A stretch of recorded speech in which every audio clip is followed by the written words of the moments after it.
Zhuo Yishuan saw her aggrieved and angry gaze and smiled sheepishly. Sobbing, Xiao Xia turned to look at Simp. Man, Zhuo Yishuan snatched the pork aorta you picked up for me. In the face of pork aorta, friendship was so fragile. Simp, who had witnessed the whole scene, smiled, her dimples deepening. The shrimp paste is ready. Go get some. Hearing this, Xiao Xia's fighting spirit was rekindled. This time, if she got the shrimp paste, she definitely wouldn't share it with Zhuo Yishuan. During the Great Food Snatching War, you could really see the difference between singles and couples. Singles fought alone, while couples divided the labor and cooperated. Xiao Xia had just managed to scoop up a ball of shrimp paste and was feeling triumphant. Just then, she saw Wei Bo use a strainer ladle to scoop up 3 balls of shrimp paste in a row. Simp immediately held her bowl forward, and the 3 pieces landed smoothly inside. Immediately after, Wei Bo put some seaweed sprouts in the ladle. In the time it took them to eat the shrimp paste, 8 seconds passed, and a scoop of 8-second seaweed sprouts went into both their bowls. The two of them cooperated so seamlessly that she had absolutely no chance to snatch any food. Xiao Xia, sobi. It's all Nan Liao's fault. It's all Nan Liao's fault. If Nan Liao hadn't gotten a guaranteed admission to Jing University, how would she have ended up in a situation where she had to fight alone? A piece of advice for everyone. Don't get into a long-distance relationship, or you won't even be able to snatch food during hot pot. Xiao Xia. Zhuo Yishuan sidled over, a serious look on her face. Let's form an alliance. I've observed that only by cooperating can 2 people get the good stuff at this table. Xiao Xia. Okay. Setting aside the grudge over the stolen pork aorta, they formed a temporary alliance, all to face the next wave of battle, the war for duck intestines. The hot pot meal was even more intense than the afternoon sports match. Wei Bo, relying on his seamless coordination with classmate Xia, still easily took home the MVP award. He managed to snatch every dish. Wei Bo was very satisfied with his performance. Winning is everything. You have to win at sports, and you have to win at snatching food. The university students' food snatching war could be divided into several stages. The first stage was when the battle was at its most intense. In the second stage, once everyone was about 70 or 80% full, the battle would gradually calm down, and they would chat while they ate. In the final stage, after the frenzy, they'd realize there was still a lot of food left, but they were already full. This was when everyone would display the traditional virtue of politely deferring to one another. Polite phrases like "you have this" and "you can finish this, right?" would emerge endlessly. Right now, they had moved on to the second stage, and everyone had begun to eat and chat at a leisurely pace. When the conversation turned to the afternoon's game, everyone lavished praise on Wei Bo and Simp performance, feeling a shared sense of glory. As they chatted, Xiao Xia brought up the national championship. It's starting soon, too. Meng Wei and the others have already gone to prepare for it. From her tone, Wei Bo immediately guessed. You know Meng Wei? Meng Wei was High University's badminton star. At his peak, he had reached the top 4 in the World Championships. Xiao Xia nodded. Of course. Not only do I know Meng Wei, I also know Wu Yetong, Yin Xiangfei, and Shi Ping. Xiao Xia reeled off a long list of names, as if ordering dishes from menu. Each name was more famous than the last. They were either top athletes in one sport or Olympic champions in another. That's right, Olympic champions also have to go to university. Elite athletes and even Olympic champions from Haicheng and nearby provinces and cities often chose to complete their studies at High University. However, these famous figures rarely made public appearances on campus and tended to be low-key during classes. Because of this, Wei Bo was even more impressed with Xiao Xia's ability to make friends. Bye-bye, Xiao Xia asked curiously. If a student-athlete like Meng Wei entered the school's badminton tournament, would you still sign up? Hearing this, Simp tilted her head and looked at Wei Bo. She thought he would say no. Wei Bo said decisively, I wouldn't. Xiao Xia's eyes widened. Wow, you really are the same as when you were a kid. You won't participate if you're not confident. Wei Bo laughed. That's not it. I'm not confident about next week's final either, but that's a completely different thing from going in as cannon fodder to get crushed by an expert. It's called knowing your own limitations. Take his singing career, for example. In the realm of online singers, he felt his songwriting ability and vocal skills were among the best. But if you threw him onto a show like The Singer, wouldn't he be eliminated in the first round? He wasn't interested in being a one-round wonder. Whatever he did, whatever hobby he pursued, he liked for it to go smoothly and to feel a sense of accomplishment. Xiao Xia pouted and looked at Siem Yuman again. Man, what about you? Would you sign up? If Bye Bye doesn't participate, you could enter the singles. Siem Yuman, I wouldn't. What's the fun in singles? Mixed doubles is what's fun. Xiao Xia grumbled. You're just biased towards him. Siem Yuman gave her a small, dimpled smile. The meal was a lively affair. After they finished eating, Zhou Yin suggested they go to an escape room. Shen Yuan, Sun Xiao, and the others all wanted to go. Siem Yuman was fine either way. She looked at Wei Bo. Wei Bo cleared his throat. I'm a bit tired. You guys go ahead. Siem Yuman nodded. I'm a little tired too. Because they had just played a match in the afternoon, the others didn't press them further. Zhou Yin, there's one on the first basement level. Yuan and I have been. It's pretty fun. Xiao Xia. Okay, let's go to that one then. The group started to buy group tickets, while Wei Bai and Siem Yuman prepared to go home. Just as they were about to leave, Xiao Xia suddenly darted to Siem Yuman's side, stood on her tiptoes, and said mysteriously, Bye Bye is afraid of ghosts. When we went to a haunted house as kids, he refused to go in. Surprise flashed across Siem Yuman's face. Then she put on a straight face and said seriously, He's not afraid of ghosts. We often watch horror movies together. The innocent Xiao Xia immediately believed her. Really? Bye Bye isn't afraid of ghosts anymore. Siem Yuman nodded. MHM. Wei Bai, listening on the side, was speechless. What's wrong with being afraid of ghosts? Can't people be afraid of ghosts? Can people not be afraid of ghosts? There was no need for Miss Xia to cover for him like this. He was afraid of ghosts, openly and squarely.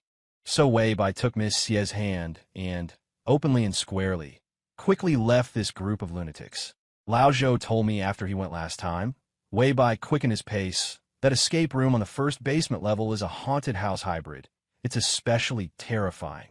That's not what Zhou Yin originally said. He said it was exciting and fun. But Wei Bai automatically translated it. Siem Yuman understood him. The two took a taxi home. After showering and changing their clothes, they leaned on the sofa and chatted. Why are you afraid of ghosts? Siem Yuman asked. Wei Bai really wanted to brazenly say that he wasn't afraid of ghosts. But based on Miss Xia's understanding of him, he probably wouldn't be able to fool her. So he told the truth. When I was in the 3rd or 4th grade of elementary school, I went to my cousin's place to play, and it just so happened that my cousin was watching a horror movie. The bride's stomach suddenly split open, and it was full of serrated teeth. Inside, 7 or 8 terrifying-looking babies, covered in black ash, were scrambling to get out and grab living people to eat. I was so scared at the time that I had nightmares after I got home, and even got a fever. Ever since then, I've been a little traumatized by it. Siem Yuman wrapped her arms around his waist, rested her head on his shoulder, and said softly, I have a ghost exorcising method that I never share, but because Little Turtle is an insider, I'll teach it to you. Wei Bai, go on. I'm listening to what nonsense you're about to spout. Siem Yuman, do you think ghosts really exist? Wei Bai, probably, but you don't encounter them easily. Siem Yuman, if ghosts really exist, it means that people don't completely disappear after death. Siem Yuman, then why should we fear death? If we don't fear death, why should we be afraid of ghosts? Afraid it'll bite me? Like a dog biting me. Wei Bai listened seriously as she spouted nonsense with a straight face. Siem Yuman continued very seriously. There's a song called When I Grow Up, I'll Become You. If you meet a ghost, you have to tell it. If you dare to mess with me, I won't let you go even when I'm a ghost. Wei Bai laughed so hard his stomach hurt. But Siem Yuman still had a straight face, which made Wei Bai laugh even harder. After laughing for a while, he finally managed to calm down, and Wei Bai also said with a straight face, Miss Xia, there's a logical loophole in your ghost exorcising method. Even if there are ghosts, it's not a given that people will become ghosts after they die, right? Siem Yuman blinked. Killed by a ghost, isn't that enough to fill one with overwhelming resentment? It's possible, definitely possible. Wei Bai was at a loss. At this moment, It seemed like there wasn't a big problem with this logic. But why were they discussing ghosts so solemnly? Because between lovers, you have to talk a lot of nonsense together. Being in love is two people getting together and whispering nonsense. Weibai liked to say meaningful or meaningless things with Miss Xie. He had to win in many things, and he would only do things if they were meaningful. Only when he was with Miss Xie did meaningless chats become meaningful. Being together like this, wasting time, was already very, very happy. As time was being wasted, Weibai suddenly remembered something very important.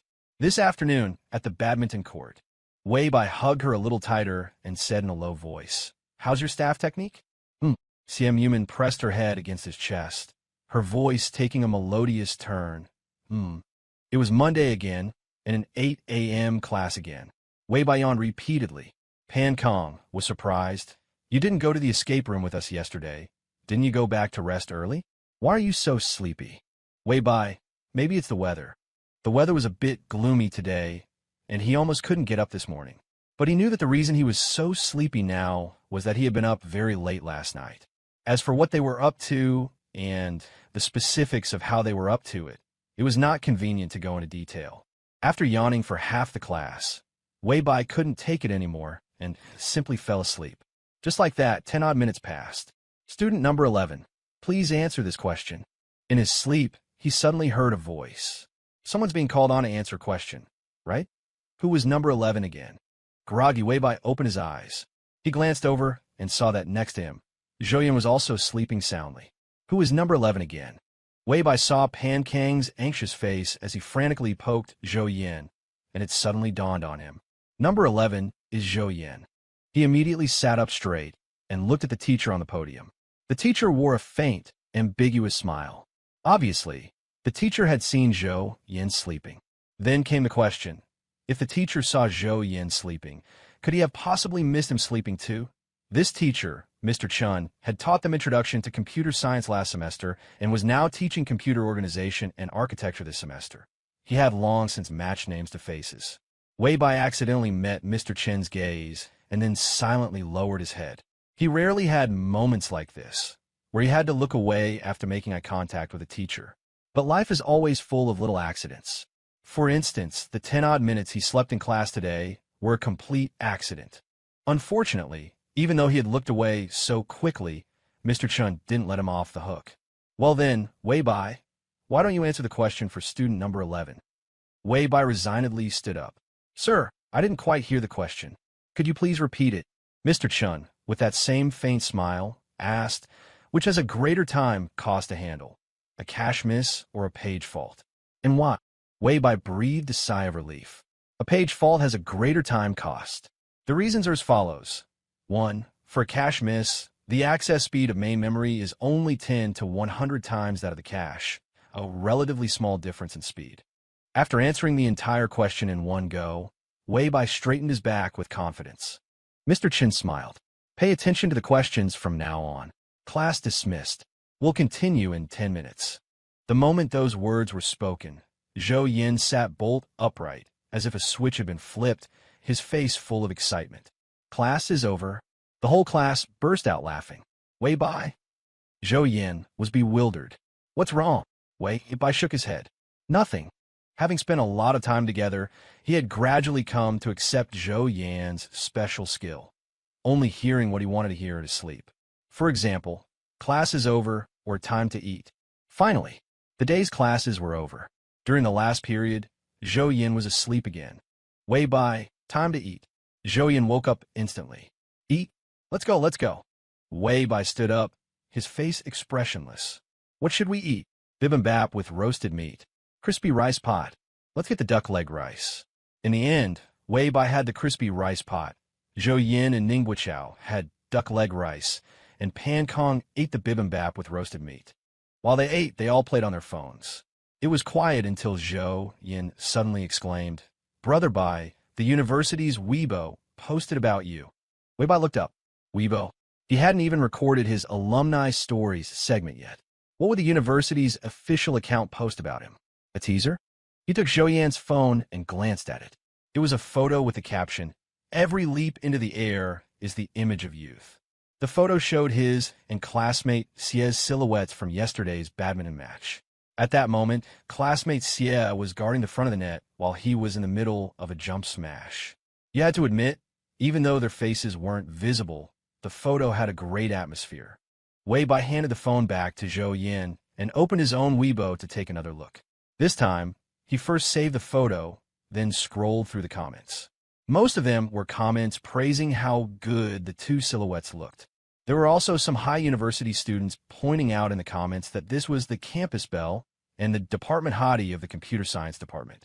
Wei Bai stared stunned. The department hottie? Who? Him? No. I mean, although everyone has their own taste, in a situation like this, couldn't they just call him the campus hottie? Yes, he admitted there were a lot of handsome guys at high university, and he hadn't achieved the same kind of overwhelming dominance as classmate Xie. But can a university only have one campus hottie? Who made that rule? Wei Bai was very resentful of the department hottie title, so he screenshotted the photo and the comments and sent them to classmate Xie. Classmate Xie, as expected, understood him completely and replied directly. Department hottie? Who voted for that? Campus hottie is more like it. That felt better. Wei Bai let out a breath of frustration. Admittedly, he wasn't the type to be overly concerned with his appearance. But Campus Belle and Campus Hottie, the two titles just looked right together. After dinner, he went back to the dorm to work for a bit. At 8 in the evening, Wei Bai changed into his sportswear, grabbed his racket and shuttlecocks, and headed out. He was going to find classmate Xie and then head to the badminton court to practice. They had already agreed to play for 2 hours every night this week to prepare for the weekend's final match. In the evening, as Wei Bai walked towards Building 2 with his racket, he suddenly felt that this scene overlapped with the times he used to go from Building 60 to Building 59 to find classmate Xie. Before, it was to study together. Now it was to practice badminton together. In any case, he and classmate Xie were lovers, as well as comrades in arms fighting side by side. The feeling of improving together with his lover was truly wonderful. He arrived at the base of Building 2. Wei Bai saw that classmate Xie was already standing under a streetlight, waiting for him. Classmate Xie, where's your racket? Wei Bai asked with a smile as he walked over. Xian Yuman blinked. Isn't it with you? Wei Bai grinned. Nope. Xian Yuman, liar. Wei Bai, sigh, classmate Xie. Why must you always be so clever and wise? Xian Yuman, I just know you particularly well. Lately, they have been keeping both of their rackets together. The little turtle was a very reliable little turtle. He would never forget to bring the rackets. At the same time, the little turtle was also a little turtle who loved to joke around and tease her. Xian Yuman wasn't falling for it. Although they called it practicing, it was basically Wei Bai acting as the student. His teacher, of course, was classmate Xie. Teacher Xie was truly professional, which made Wei Bai curious about her childhood. Classmate Xie, does your day have 48 hours? How else could you have learned so many things? Xian Yuman replied with a straight face, 24 hours, but I don't sleep. Wei Bai was surprised. For real? Xian Yuman's eyelashes fluttered slightly. It's a lot. Wei Bai laughed. Of course, he knew it wasn't true. Everyone has 24 hours in a day and needs to sleep. It was just that classmate Xie's 24 hours during her childhood were much tougher than the average person's. Classmate Xie, when you were little, did you ever cry and refuse to go to your lessons? Wei Bai asked. After thinking back carefully, Xian Yuman answered, never. Wei Bai was astonished. Not even once. Xian Yuman, not even once. After a pause, she added, it wasn't because complaining was useless, but because I enjoyed going. At first, Wei Bai didn't quite understand. After a moment of thought, it dawned on him. Right? Children think differently from adults. From an adult's perspective, learning so many things at such a young age seems exhausting. But some children don't see it that way. They are full of curiosity and enjoy learning, exploring, and being challenged. Wei Bai had been like that as a child too. His approach was to try a bit of everything, and if he wasn't good at it, he would just mess around or give up entirely. But classmate Xie was the type of person who, even in a field she wasn't skilled in, would strive to achieve some results. This was classmate Xie's resilience, which Wei Bai both admired and was proud of. After practicing a while longer, the two held hands and slowly walked back to the dorms. Every day passed like this until the weekend. This weekend was the final for the Honey Snow Cup Badminton League. Just like last week, the singles matches were on Saturday and the doubles were on Sunday. On Saturday, neither Wei Bai nor Siam went to watch the matches. Instead, they studied, worked, and trained as usual. On Sunday afternoon, they changed into their matching badminton outfits and headed to the gymnasium. As soon as he entered the gymnasium, Wei Bai felt the difference in atmosphere from the preliminary rounds. There were more people, but it was much more orderly. The spectators were no longer standing around in small groups, but were seated in the stands, organized by their academic departments. Wei Bai and Siam both received messages that their dorm mates were all sitting in the mathematics department section, as it was closer to the courts. Wei Bai located the mathematics department section, saw Zhou Yin and the others sitting together, and waved from a distance. Siam also raised her arm and gave a little wave. Right after that, her pupils suddenly dilated, because she saw Zhou Yishuan and Xiao Xia suddenly stand up, each holding one end of a long red banner. The characters were huge, and Siam could see them clearly. Hot pot, instant noodles, bobo chicken, bye-bye and man will win first place. She couldn't understand. How could they hold up such an illogical and embarrassing slogan? She leaned close to Wei Bai and whispered, "I'm actually a little disgusted with my friends." "Is that wrong?" "Wei Bai, they deserve to be." What on earth was hot pot, instant noodles, bobo chicken? Where was Sun Xiao? Where was her inspiring writing? Whose idea was this banner anyway? After a single glance, both of them turned around in unison. "We don't know those people. They're strangers." In the stands, Zhou Yishuan's face was burning. She tried to negotiate with Sun Xiao, who was sitting next to her. Xiao, how about you hold the banner for a while?" Sun Xiao looked horrified. "No way. You two, get away from me." From a moment she saw Xiao Xia pull out that banner. Her vision had gone dark, and she had tried to temporarily end her friendship with her. Only Zhuizhua was easygoing enough to be worn down by Xiao Xia and agree to help hold the banner. And now, Zhuizhua wanted her to do this humiliating thing? Impossible, absolutely impossible. Among the group, only Xiao Xia was completely at ease. "I thought about it all night to come up with this line. Doesn't it rhyme? I'm a woman who loves listening to rap. Isn't what I wrote this time better than most rap songs?" Everyone was speechless for a moment. Xiao Xia's words were too sharp. They found themselves unable to refute her.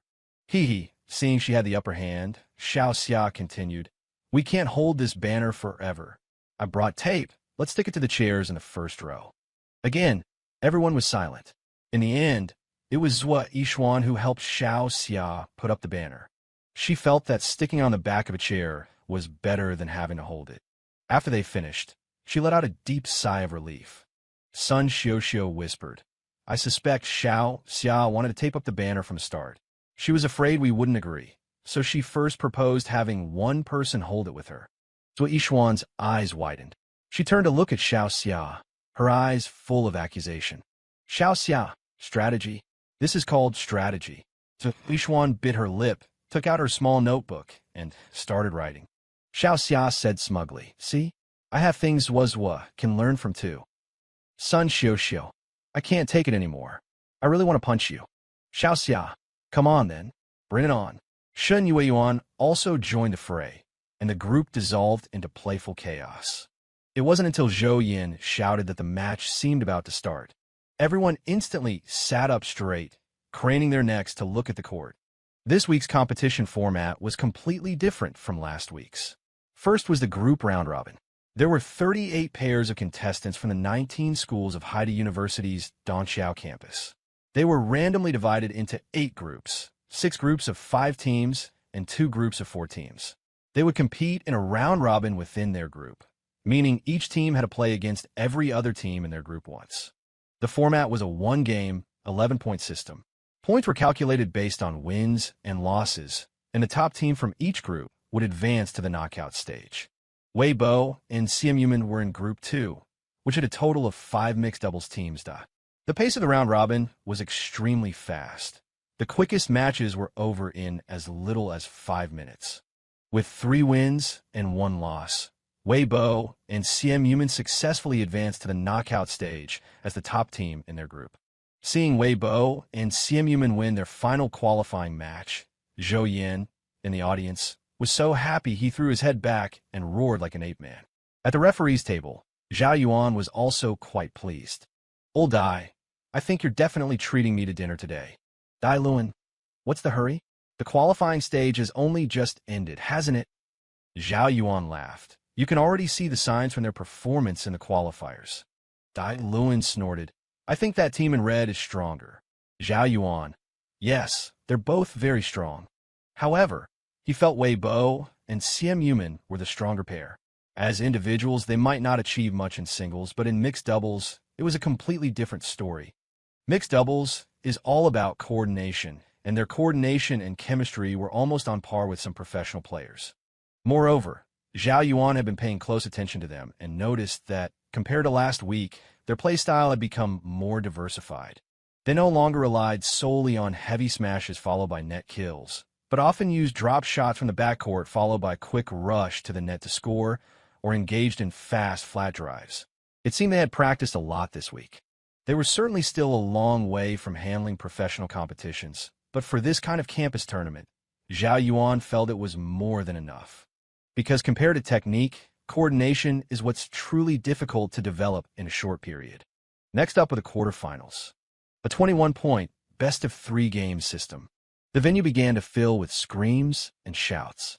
Wei Bo could distinguish Zhou Yan's voice as the loudest and most piercing. He could hear every single word he yelled with perfect clarity. Brother Bo is incredible. Sister Man is incredible. Crush them. We will win. Besides Zhou Yan's voice, there were other shouts as well. Since most of the spectators were friends and family, the cheering gradually took on a competitive edge. Win it for me, old Min. The School of Economics will win. Marx will be victorious. Huh, Marx? They must mean the School of Marxism, right? Wei Bo said to Xian Yumin. The people from a school of Marxism have such an advantage with their cheer. When they shout that, it's strangely intimidating. Which pair is from the school of Marxism? Don't tell me they drew number 1. Same as us? Wei Bo had a feeling they were. Just now, he had seen that pair wave in the direction of the school of Marxism supporters. They looked pretty stylish doing it. It seemed their opponents in the quarterfinals were not to be underestimated. The match was about to begin. The guy from the school of Marxism walked over to shake Wei Bo's hand. Bro, you're a lucky man. Sometimes, in a single meeting with a conversation of less than 10 words, you can tell if someone has good or bad intentions. Yes, it seemed like the guy was complimenting his girlfriend on her looks. But his expression, his attitude, his tone, they all made one feel very uncomfortable. Was Wei Bo being too sensitive? No, he always trusted his intuition. He didn't speak and returned to Xian Yumin's side. Let's crush them. Xian Yumin didn't ask why, just nodded in agreement. The whistle blew, and the round of 16 began. For the first point, Xian Yumin chose to serve. The shuttlecock skimmed over the net. The girl on the other side reached out her racket to receive it, but could only watch as the shuttlecock brushed the bottom edge of her racket and fell straight down. The crowd erupted in an instant to score a point right at the beginning. How dominant was that? The atmosphere of the entire court was brought to a climax by this single shot. Zhou Yan shouted, "Awesome," until his throat was raw. Even someone as reserved as Ning Buochao couldn't help but roar, and his shouts grew louder and louder. The players' abilities ignited the cheers, and the enthusiastic support in turn gave the players positive feedback. Wei Bo and Xian Yumin both received this immense positive feedback, and from the round of 16, they played with fighting spirit. The shuttlecock flew from high in the air. Wei Bo leaped up from the backcourt and smashed the shuttlecock hard into the opponent's left-hand opening. The opponent returned with a backhand drop shot, sending the ball towards the front of the net. This was a very technical shot with a strong backspin, and it dropped rapidly as soon as it crossed the net. This kind of shot was extremely difficult to return. In his peripheral vision, Wei Bo saw the opposing pair seemingly already preparing to high-five. But classmate Xie was a step faster. She lowered her center of gravity, and at the moment of contact, her wrist exerted a sudden burst of power.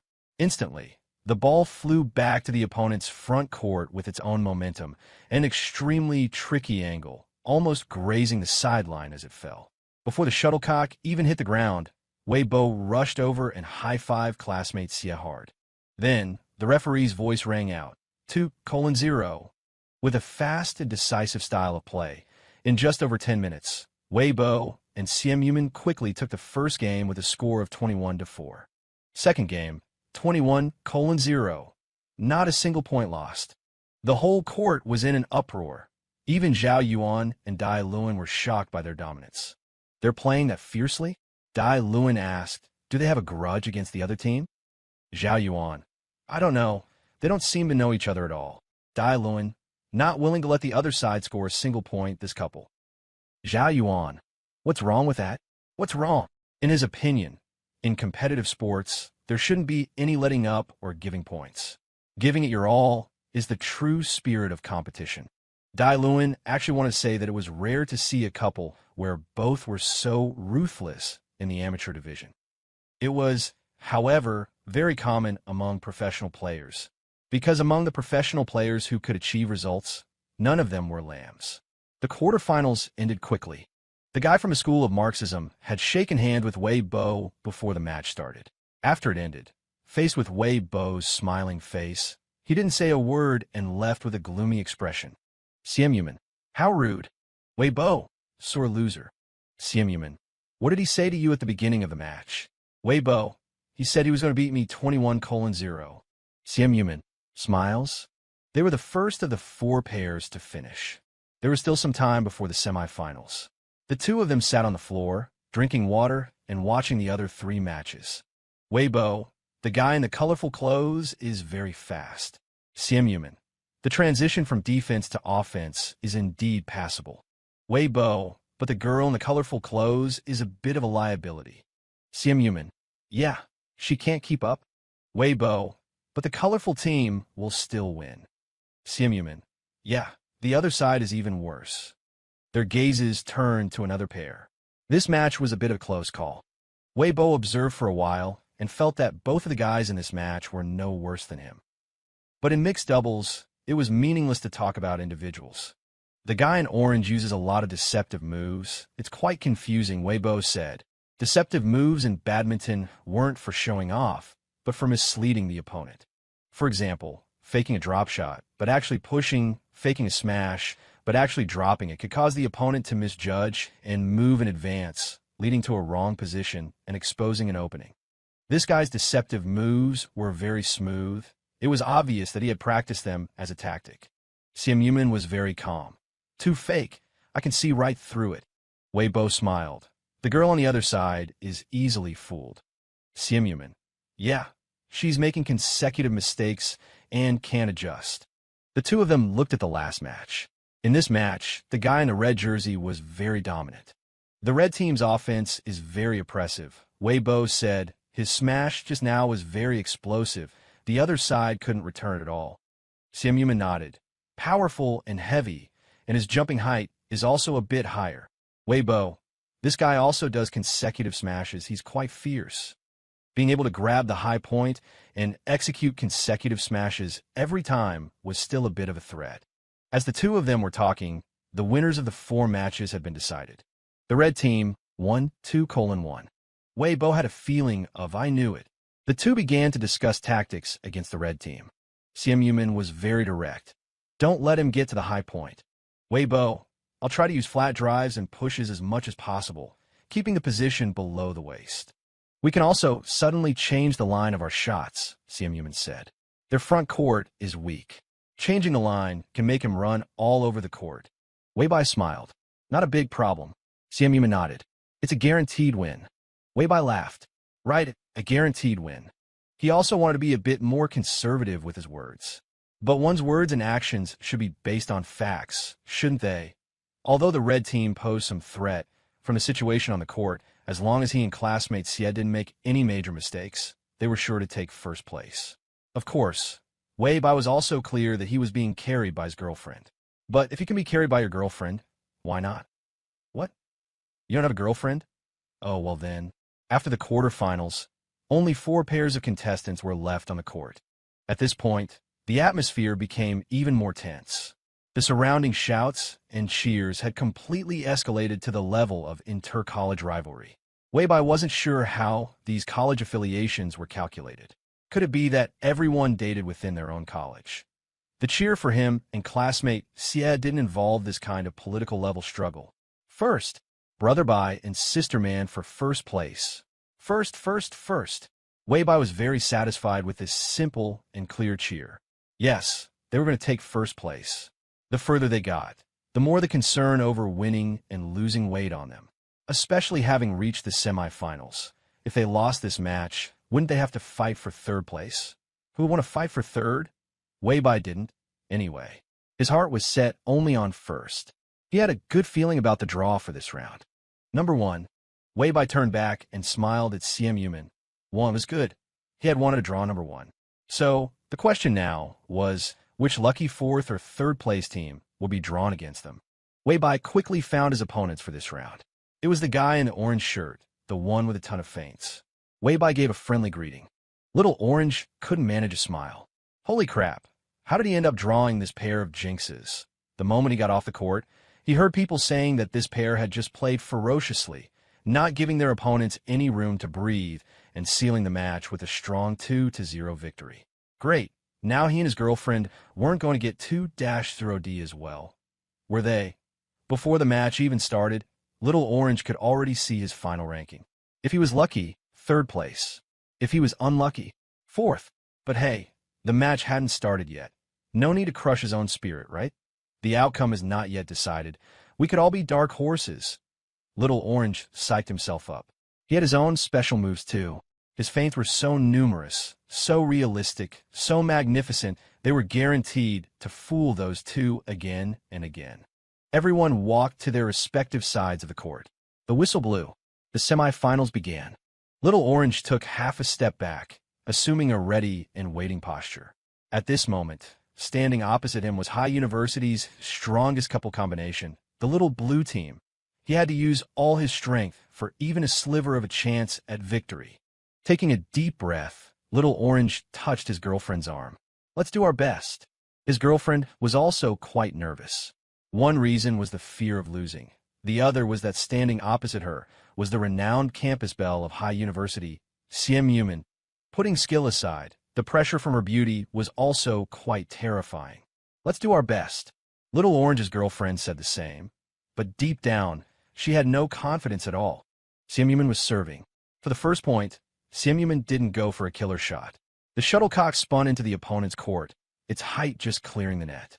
Little Orange bent his knees, dropped his wrist, and pressed his racket towards the ground, looking like he was about to drive a long, straight shot. Weibai had been watching his movements closely. Noticing the turn of his wrist, it seemed he was going for a short shot at the net. As expected, the shuttlecock flew close to the net, dropping quickly after it crossed over. Weibai didn't move, but Simp was already prepared. She shuffled forward and, with a light flick of her wrist, sent a cross-court drop shot straight into the dead corner of the net. Little Orange's girlfriend rushed to receive it, but the shuttlecock was too fast and had already hit the court. 1-0. Little Orange's girlfriend was completely stunned. How did that shuttlecock even land? She didn't even see it clearly. Little Orange was even more dazed. The secret to a feint is that even if your opponent knows you're a master of feints, the fast pace on the court will cause them to be deceived by inertia. His feint was so realistic it almost fooled himself. Why did the pair opposite him show no reaction at all? Is this normal? This must be an accident. Let's try again. This time, he would definitely let them know the prowess of a badminton performance artist. Having won a point, Weibai calmly served a high ball to the backcourt. Here comes the chance. Little Orange leaned back, raised his racket high, his expression serious, veins popping. He looked all set for a heavy smash. But upon closer observation, one could see that the power from his waist and legs was disconnected. With such a forceful feint, it was highly likely he would switch to a light, real move. Was he going for a drop shot to the net, or a light, fast, flat push? No matter what, maintain a stable and flexible center of gravity. Don't retreat too far. Then, keep your eyes locked on him. In an instant, Weibai caught the opponent's motion of flattening his wrist. Perfect timing. Wei Bai immediately moved sideways. As expected, the ball flew in a diagonal line. Smack! A successful block. Clap! This time, it was the sound of a high five. Wei Bai and Xiam Yuman looked at each other and smiled, their expressions full of trust and tacit understanding. Xiao Cheng and his girlfriend were completely stunned. 2 feints in a row had failed to trick them. Xiao Cheng suspected they could read minds. But it had only been a few minutes since the match started. It was too early to give up now. Since his feints were always seen through, he would use real moves. All's fair in war. What if they mistook his real move for a feint and misjudged their response? That's the plan. Wei Bai watched him closely. The moment of impact was richest in detail. No matter how realistic the act, the slightest change could reveal one's true intentions. By finding Xiao Cheng's flaws to figure out his true playstyle, Wei Bai felt this match was much more interesting than the previous ones. A pity. Before they had played many more rounds, Xiao Cheng suddenly changed tactics, abandoning his flashy style for a very straightforward one. In that case, Wei Bai and Xiam Yuman exchanged a look and immediately quickened the pace. A quick victory to buy more time to recover for the next match. 4-0, 4-1, 5-1, 21-5, 2-0. Game over. Wei Bai amicably shook hands with Xiao Cheng. Xiao Cheng had a long face. Dude, you win every game 2-0. Wei Bai laughed, just trying to get a bit more rest time. Do you two even need a rest? Xiao Cheng thought. You guys look like you could play for another 2 hours without a problem. Especially your girlfriend. She looks like a fairy. So how is she so fierce and tricky when she plays? Is that a level a normal girl should have? Xiao Cheng was heartbroken to lose a top 3 spot. His girlfriend, however, was fine. At least we lost to them. Wouldn't it be more frustrating to lose to someone else in a 21-20 situation? Besides, even though we lost, they're so easy on the eyes. Look at them, holding hands even when they go to rest. How sweet is that? Xiao Cheng had lost all his strength. He knew his girlfriend loved shipping CPs, but she usually shipped those fake, hyped-up CPs from the entertainment industry. Now, she was even shipping their opponents. Then again, it wasn't as if they had considered them opponents. They weren't worthy of being their opponents at all. Xiao Cheng chugged half a bottle of water, took his girlfriend's hand, and found a place to sit. There were advantages to a quick battle. He and his girlfriend would have more time to rest, to avenge their defeat and fight for 3rd place. Not everyone might want to fight for 1st, but nobody wanted to be 4th. Anyone who has made it to the semifinals of any competition would understand. There's only one rank separating the top 4 from the top 3, but it's a world of difference.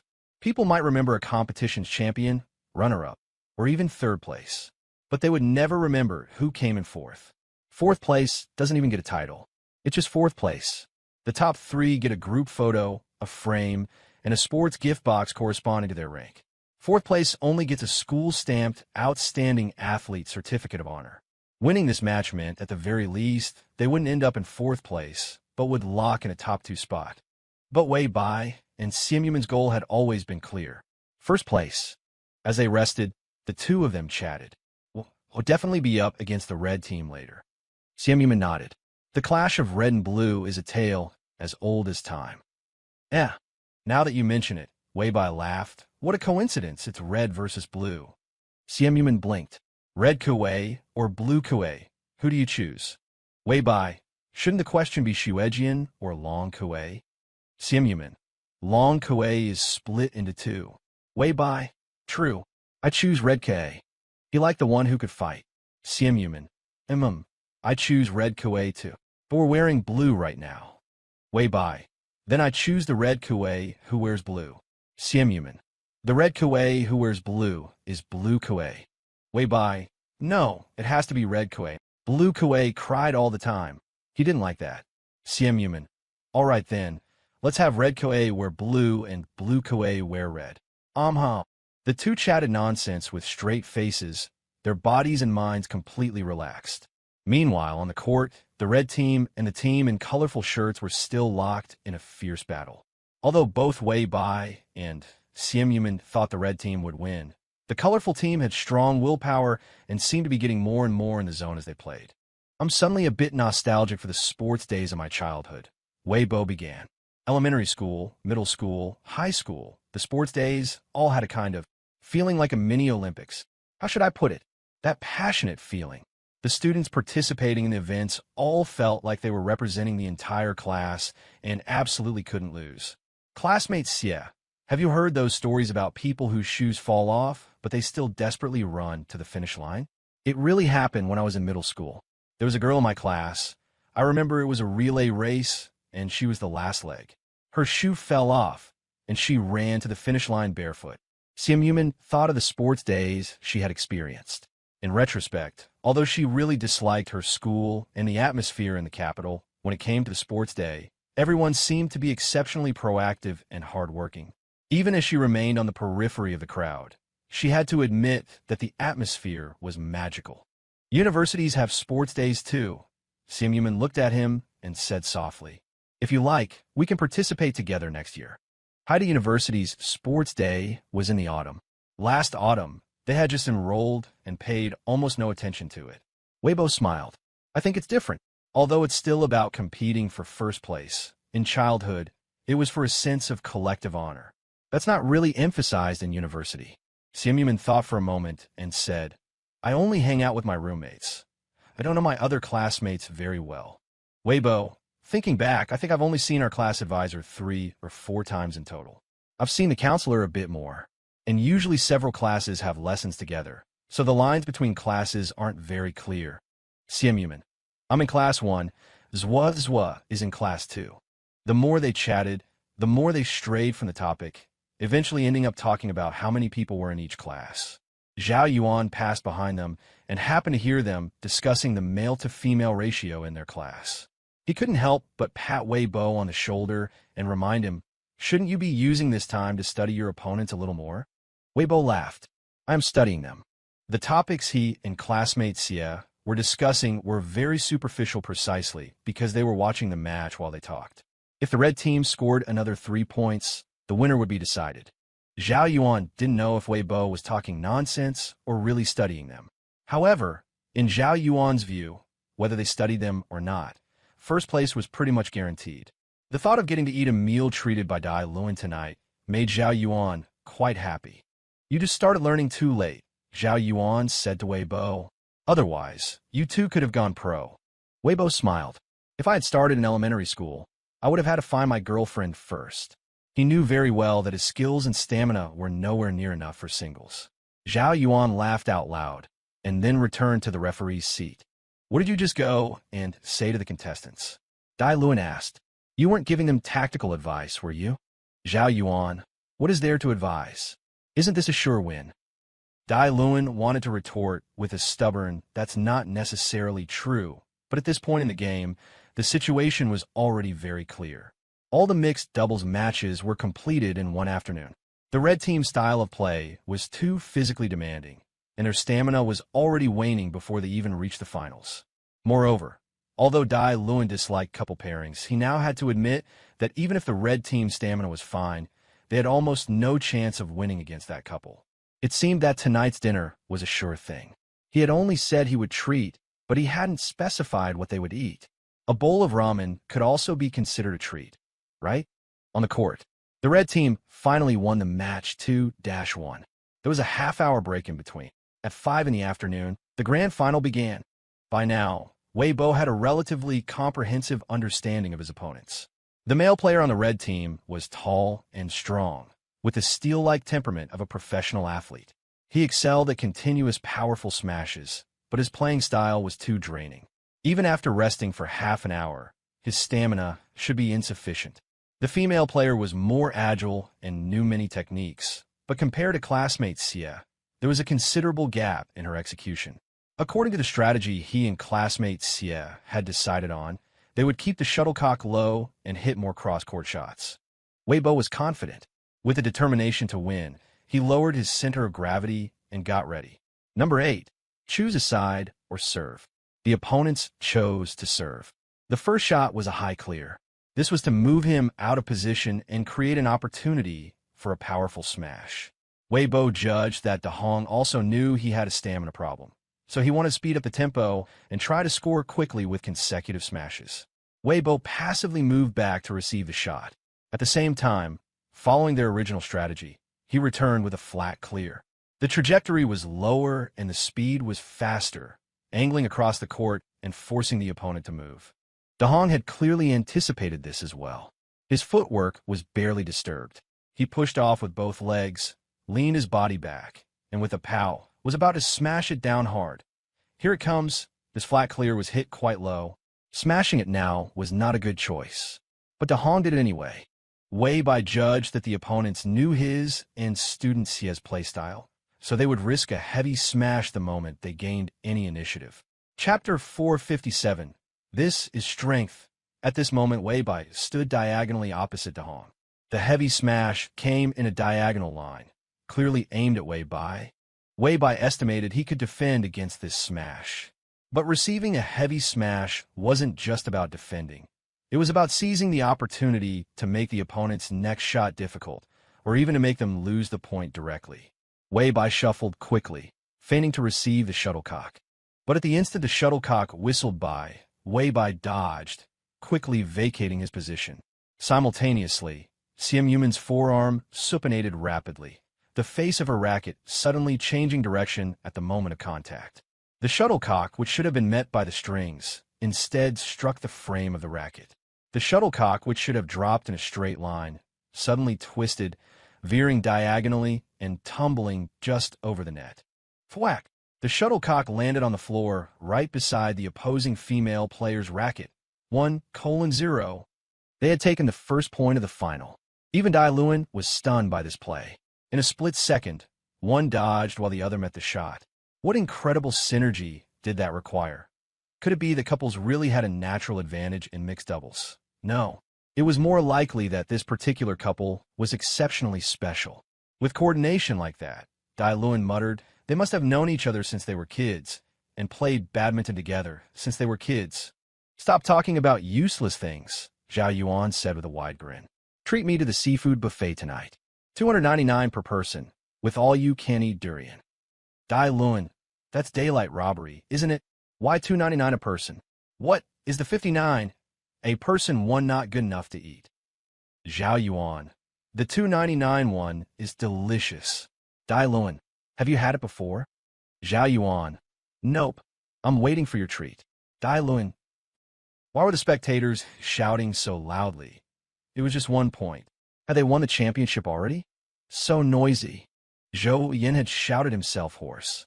Since some people in the group around him didn't understand the technical aspects at all, he had to take on the role of commentator.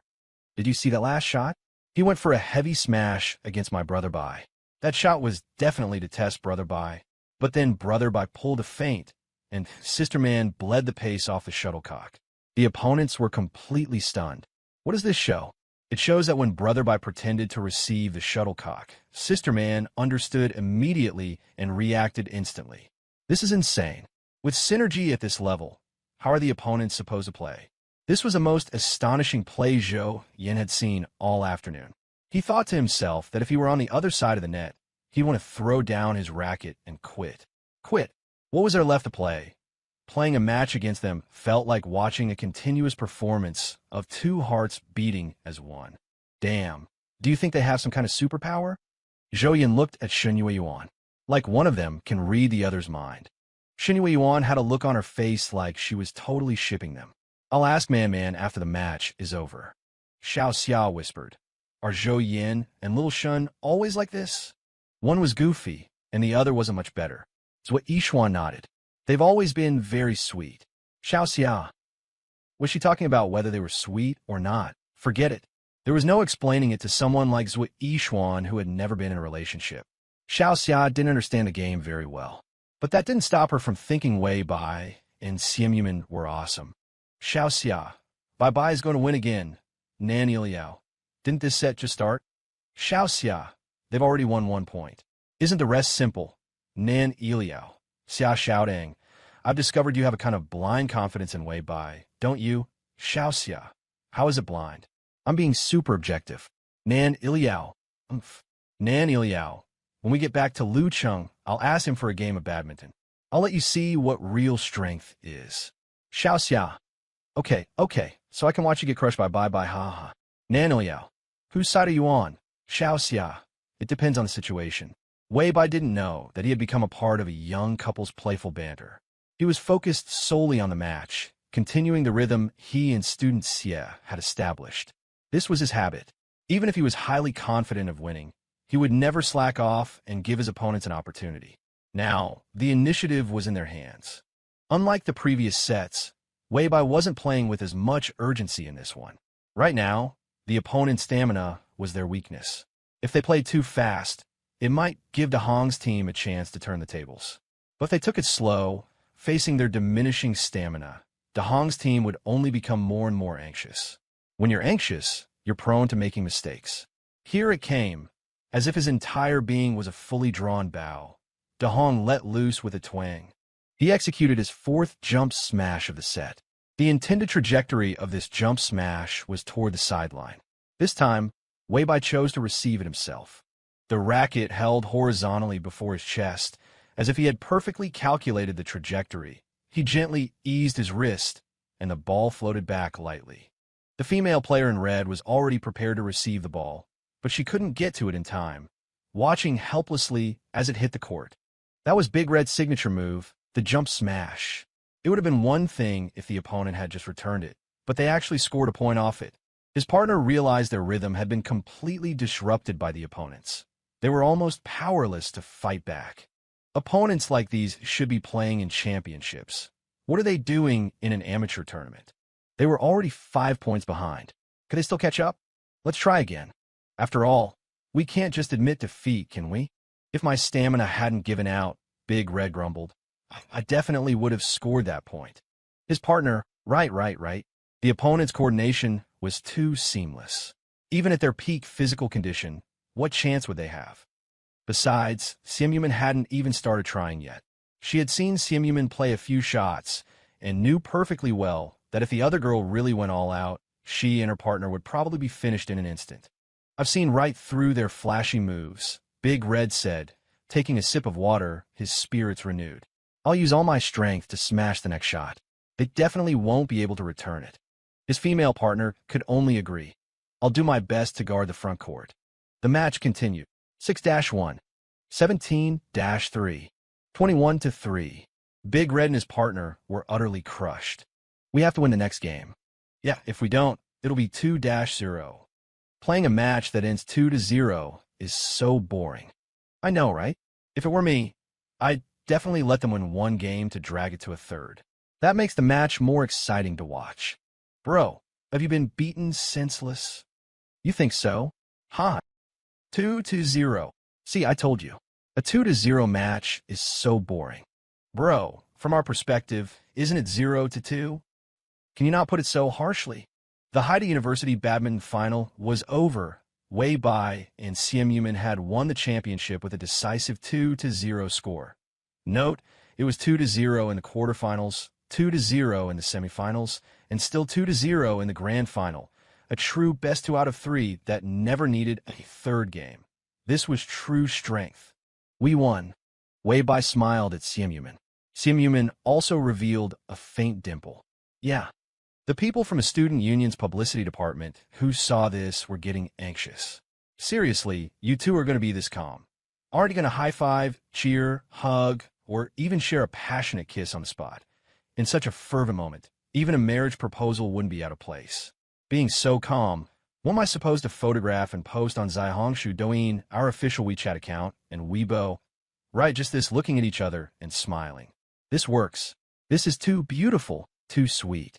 And then contrast it with the red team in the distance, slumped on the ground with vacant eyes. Who says this photo won't work? This photo is amazing. Mixed doubles isn't like men's or women's singles or doubles.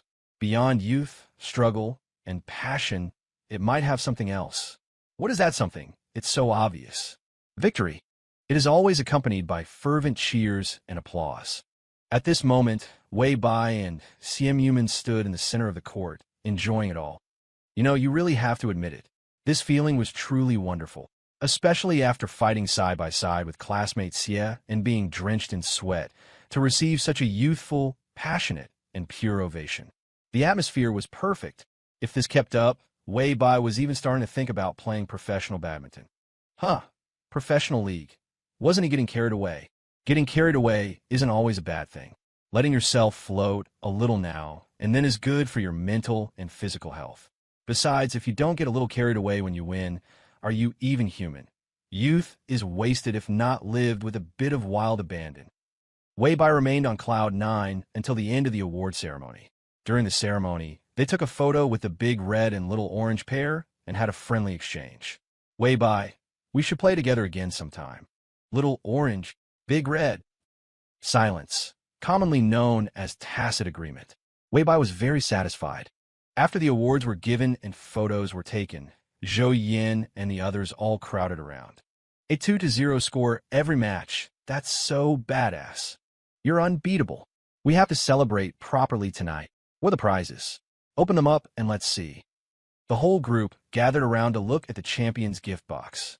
It was called a gift box, but it was actually a small bag about the size of a briefcase. Wei Bai and Simp each got one. Looks like there's definitely no badminton racket inside, unless rackets can be folded. Zhou Yin stated the obvious. There must be shuttlecocks inside, said Xiao Xia. Shen Yuan took Simp small bag to test its weight. This bag is quite heavy. Shuttlecocks should be very light, right? Zhou Yin, Yuan is so smart. Everyone, under the watchful eyes of the group, Simp slowly unzipped the small bag. Several heads immediately leaned in close. What is all this? Shuttlecocks? 3 of them.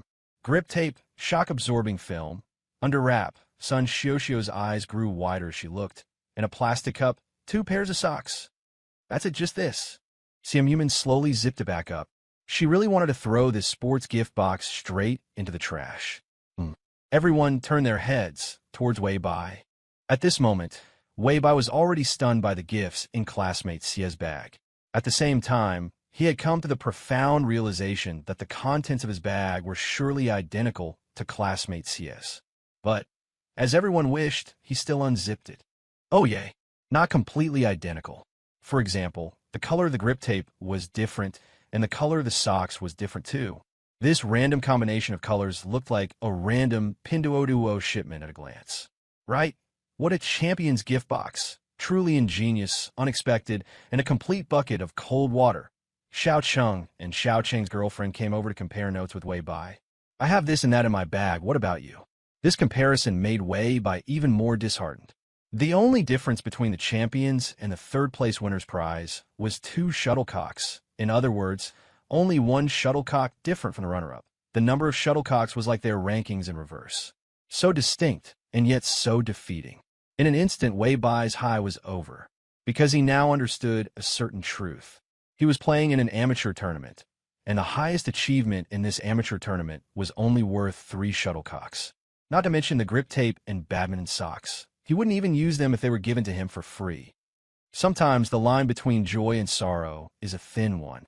Wei Bai zipped up the bag, isolating himself from these gifts, and soon, he cheered up again. He came to compete for the experience of sports and competition, not to win prizes. Right? Classmate Xia? Simp nodded at him. Of course. So we should just throw this crappy bag away. It doesn't represent our honor, only the school's stinginess. Ha ha ha. Zhou Yin started mocking the 2 gift bags. What is all this stuff? Ha ha ha ha ha. Wei Bai let him laugh, because he also found it quite funny. He just didn't expect to be laughed at after winning first place. Ha ha. Sun Xiuxiu brought something up. I have a cousin who participated in a group wedding organized by her workplace and the government last year. The government gave each newlywed couple a gift box. Guess what was in the gift box? Everyone started guessing at once. Aromatherapy, a bowl and chopstick set, wedding candy, bright red towels. Sun Xiuxiu, none of those. It was a rock from mountain near their place. They said it represented the couple's eternal vows. Silence. Then, an explosion of laughter. Ha ha ha ha ha. Ha ha, I'm dying. Who came up with that? Such a genius. To think there's someone even stingier than our school. With the comparison to Sun Xiuxiu's cousin's rock in a box, the small bags in Wei Bai and Simm's hands seemed much more appealing. At least there are 3 shuttlecocks inside, right? And the grip tape and stuff is pretty practical. Anyway, we won. The teasing about the gifts was only temporary. The thrill of winning the match was more real and lasted much longer. Although this was a competition, they entered as individuals. But the small group formed by the two dorms plus one Xiaoxia shared in the glory. Even though they were only spectators, it didn't stop them from feeling that the subject of one was we. Weibai thought this was wonderful. The dorm-based unit filled the void of a lack of class-based belonging and honor in university. For the first place won the competition, there were still people to share the joy, people to cheer, and people to celebrate with. Awesome. What did the gifts matter? The feeling in the moment was the most important thing. What's for dinner? Weibai asked. After playing for a whole afternoon, he was tired and hungry. Classmate Xia was hungry too. Although she didn't say it, Weibai could tell. Xiaoxia food stall. There's a new one on the back street, and they have a discount. Simp, is it any good? Xiaoxia, I've gone and smelled it. It's definitely delicious. The group of people walked off, talking and laughing. Zhao Yuan watched their retreating figures with his hands behind his back, reminded of his own time in college. That was already 10 years ago. $299 per person for the seafood buffet, Zhao Yuan said, grabbing Dai Luan, who was trying to slip away. We'll take your car. Dai Luan, what's so great about seafood? Zhao Yuan, they have barbecue too. Dai Luan. This badminton tournament meant far more to Weibai than he had expected. He never considered himself a workaholic. Since starting his business, he had maintained a decent work-life balance. But now he discovered that he had, in fact, unintentionally given up some things he enjoyed. For example, before college, he had greatly looked forward to his life at High University. But after starting college, he hadn't really taken the time to experience university life. What exactly was university life? Was it a must to participate in campus activities? It was every class in different classrooms, every food stall in different cafeterias, the sports field, the dormitory, the library, all sorts of activities, the final sprint before every exam, and every meal shared with classmate Xia and his friends. Weibai had experienced or participated in all of these. But he now realized he hadn't settled his mind to truly feel them. Until this badminton match, he suddenly had a feeling of, so this is college. This feeling was truly wonderful. It let Weibai know what he truly wanted. He was still very young. He liked to feel, he wanted to win, but he wasn't afraid to lose. Weibai's feelings were quite beautiful. However, the end of this badminton match was not so beautiful. The key was the food stall Xiaoxia had chosen. The taste was indeed authentic. But after eating, Weibai had an upset stomach for 2 consecutive days. Classmate Xia was fine. Among the group, only Weibai and Zhou Yin fell victim. It was probably because the two of them had shared that bowl of complimentary crushed bayberry ice. On Wednesday, Weibai finally felt alive again. I feel like I've lost 3 pounds these past 2 days, Zhou Yin said, hitching up his pants as he came out of the bathroom. I'm never eating the bayberries and crushed ice again. What about the crushed ice and bayberries? Ning Wuchao asked. Zhou Yin, that depends on the situation. In June, Haicheng was already quite hot, and Zhou Yin had started his good life of 1 ice coke a day. Except for the past 2 days, because of the bayberry crushed ice. Weibai was scrolling through short videos. Because he had watched 2 full-stage performances of Chun Mao, the algorithm was now pushing him content related to Chun Mao or Supernova Training Camp. Last weekend, while Weibai was playing in the badminton tournament, Supernova Training Camp had already held its 2nd public performance. There had been other idol competition shows in previous years, but the popularity of Supernova Training Camp surpassed the sum of all previous shows. In other words, the show had blown up. To what extent? Overnight, people who usually watch such shows and those who didn't all knew about it. The show's initial breakthrough relied on a few celebrity mentors and star contestants. Its second breakthrough, however, was thanks to Chun Mao's narrative arc. Originally, Chun Mao didn't have much screen time. He gained some fans with just a 2-second shot during his initial stage performance. And it was then that Shui Peng launched the first wave of marketing. It was a video of Chun Mao when he first arrived at the company dormitory. He looked around in amazement. This is for me to live in? There's air conditioning. How much does this cost? Can I get a refund? I've seen ones online that are like school dorms. I can just live in one of those. At the time, the clothes he wore had a large logo with 4 black diagonal stripes, and next to the logo, the word Adidas was spelled out in English. This video made many people remember the name Chun Mao, knowing he was a kid who came from the bottom. And this Chun Mao, coincidentally, displayed an extraordinary level of diligence in the show. If he couldn't perfect his initial stage performance, he wouldn't sleep. He practiced until the lights in the practice room were turned off, until he was the only one left. Chun Mao gradually developed his own narrative arc in the show. This narrative didn't require Chui Peng to provide any material to the platform. It spread like wildfire within a week. At first, fans dug up some videos related to Chun Mao from the official account of Mu Chao culture. Only then did they discover that before participating in the talent show, Chun Mao had actually been a bricklayer on a construction site. When the company wanted to sign him, he thought they were scammers. After refusing multiple times, he continued to work as a bricklayer. Then, fans unearthed something Chui Peng, the boss of Mu Chao culture, had said during a variety show appearance. Someone just said that in this script, the male protagonist's background, with a gambler father and an unfaithful, absent mother, is too dramatic.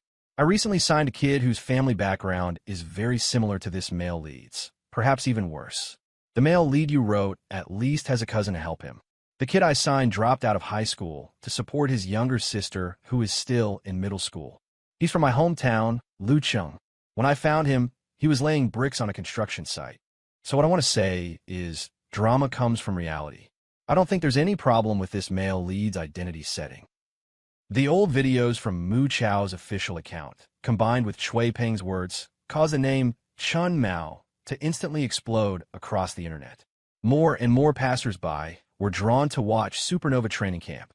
Chun Mao's screen time increased, and his personality and background gradually became clearer. Just then, Supernova Training Camp welcomed its second public performance. Chun Mao's group performed a song called Edge. He wasn't the center, but on stage, he was even more dazzling than the center. Chun Mao had completely blown up. At that time, Weibo was participating in a badminton tournament. In the company's group chat, Shui Yinxin was constantly spamming videos, photos, and online comments about Chun Mao. After the second performance, the voting ranks were announced. Chun Mao was third, strongly securing a spot in the top tier. This whole marketing plan had been designed by Weibo long ago. At this moment, he was sitting in his dorm room, facing his computer screen, admiring the results of his work. To be honest, this narrative was so captivating that even Weibo was about to become a fan of Chun Mao. Besides, Chun Mao was actually a very good singer. He could hit the high notes and drop to the low ones, and he wouldn't get breathless or go off-key while singing and dancing. Although he was a latecomer to dancing, his moves were sharp and full of tension. Most importantly, he could pour emotion into his performance, and his facial expression control was excellent. The more Weibo watched, the more satisfied he became. While his marketing was on point, it was Chun Mao's own hard work that made such results possible. Shui Yinxin was almost crazy with joy. In reality, she was the one who had specifically overseen and pushed Weibo's marketing plan. But before the results were out, it would be a lie to say she wasn't anxious. After all, Chun Mao was the first artist she had managed, and also the main result of her work for the past 6 months. If Chun Mao became popular, it meant she could make money, a lot of money. If Chun Mao flopped, it meant she would have to start all over again. During the first public performance, Chun Mao had made it into the top 15, and Shui Yunxin still felt it was a bit unreal. Now, after the second performance, Chun Mao had jumped to third, and Shui Yunxin was indignant. Why not first? How was Chun Mao any worse than the first and second place contestants? It's rigged. It must be rigged. Although she had this mentality, Shui Yunxin was still mostly rational. She recalled when Weibo and Chui Peng had asked her to join them, how she had hesitated repeatedly. Back then, both Weibo and Chui Peng had said she was very suited to be an agent. Looking at it now, she really was very suited to be an agent. But then again, it seemed like she had been completely carried by Weibo this time. From the moment they signed Chun Mao. No, even before they signed Chun Mao, Weibo already had a complete marketing strategy in mind. Now, they were just following that initial strategy and getting the results they deserved. In just 2 short weeks, almost everyone around them knew Chun Mao's name. And the architect of all this was actually a college freshman.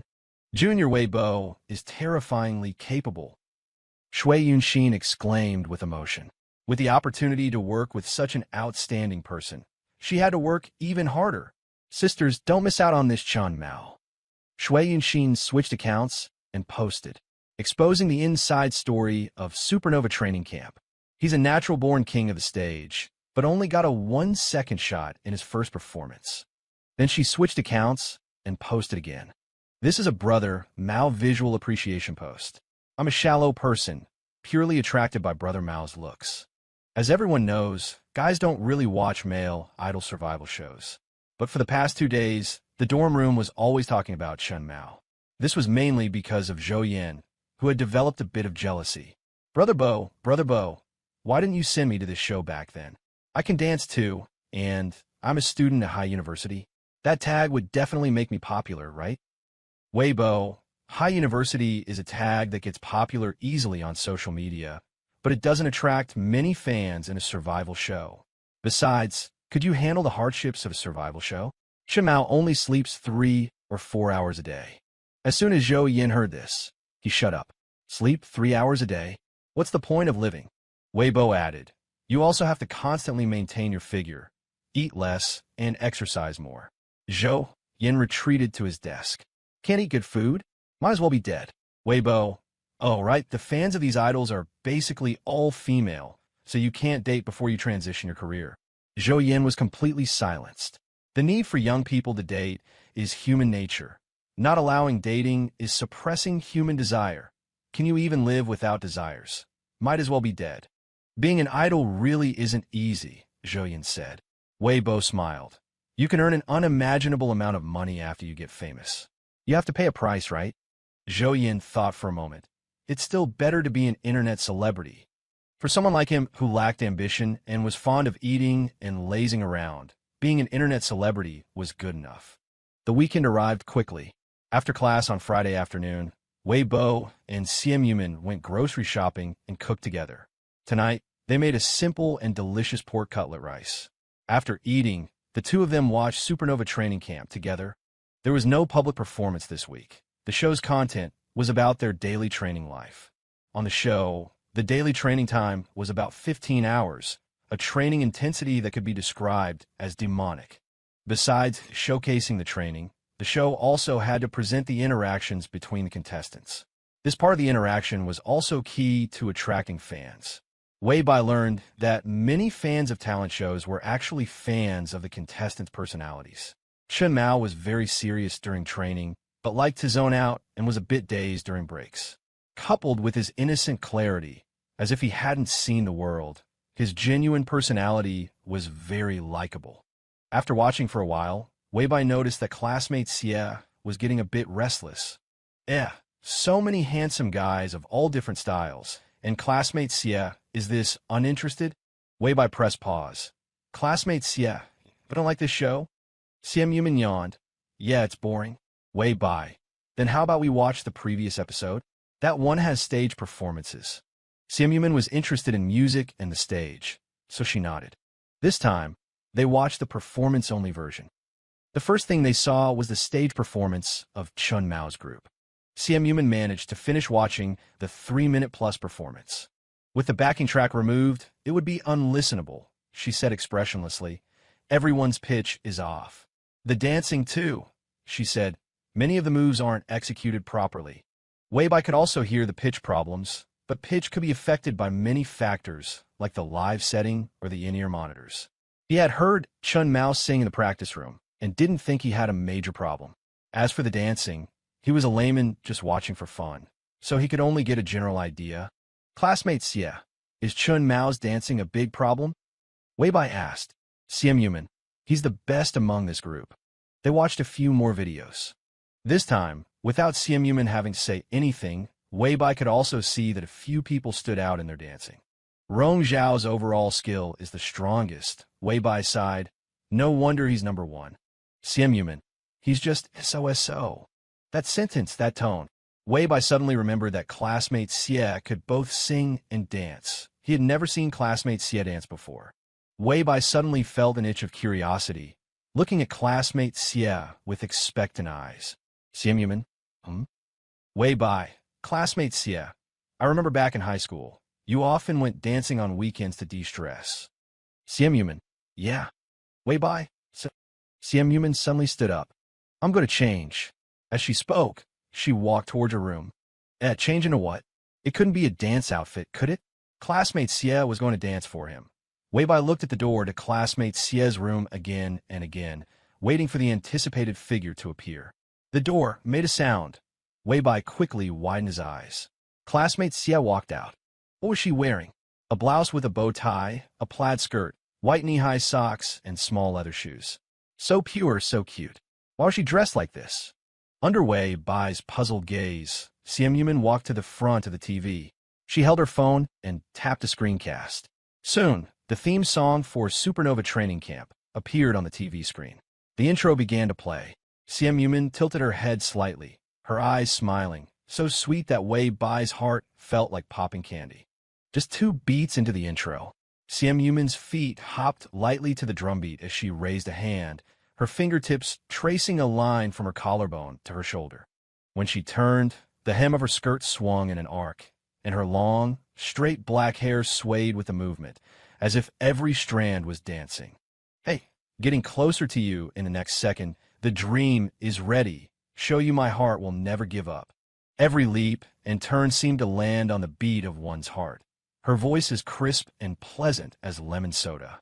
Her eyes held a sweet and joyful smile, so bright and so full of hope. Even the air seemed to turn sweet from her dancing. Though it was clearly nighttime, Weibai felt as if sunlight was shining in, carrying the scent of fruit gummies. She was glowing. There was no spotlight, but she was glowing. Weibai felt his heart being teased by her radiance and by the rhythm. Even his nerves were trembling, burning hot. Finally, the last beat landed. The music stopped abruptly. She knelt on one knee, her eyes sparkling as she looked at Weibai. I'm the one you want. No need to hesitate. Chapter 461. Guess. How will the little bird answer? In that instant, Weibai felt that all idol drama plots were lame in comparison. What female lead stunning the crowd after a change of clothes, or the male lead saving the damsel in distress who falls for him at first sight, could compare to classmate Xie's flying hair and radiant smile at this moment? Weibai had never before thought the Supernova Training Camp theme song was particularly good, or that the lyrics were well written. But at this moment, he felt it was the best song and the most beautiful dance in the world. He swept the girl who was kneeling on one knee into his arms, kissing her fiercely here and there. Weibai sighed. I finally understand why people like watching girl groups. Xian Yuman? Weibai immediately followed up with the next sentence. Of course, any girl group or boy group is far behind when compared to classmate Xie. This statement was absolutely not exaggerated in the slightest. Even if he didn't understand dance, he could see how well classmate Xie danced. The rhythm, the lines, the frame of her body were all incredibly pleasing to the eye, not to mention her stable breath control, voice, and pitch-perfect singing even while dancing. Her whole being radiated a sense of youthfulness. Xian Yuman was satisfied. Weibo shifted his position to hold her, looking as if he was half pressing her onto the sofa, but in reality, he was gathering her into his arms. No wonder you said they were all just average. Weibo smiled. So there was a reference point, but the standard of this reference is too high. If they were compared to classmate Xie, they wouldn't even count as average. Why compare a boy group to a girl? It didn't matter. Who asked classmate Xie to have just danced a boy group's dance? Classmate Xie, did you remember all the moves and lyrics after watching it just once? Weibo asked. Xian Yuman. Weibo, don't try to fool me. Xian Yuman, I learned it beforehand. The choreography was quite good. She wanted to dance it for the little turtle. Learned it beforehand? Then it wasn't a spur-of-the-moment thing, but rather premeditated. That's right, classmate Xie did like to be well prepared for things, and then give him a big surprise. It really is a surprise. Weibo leaned in and kissed her dark hair on the side. Xian Yuman was completely enfolded in his arms, being held and kissed. The short skirt she was wearing had long since bunched up, and the bow on her blouse had come undone at some point.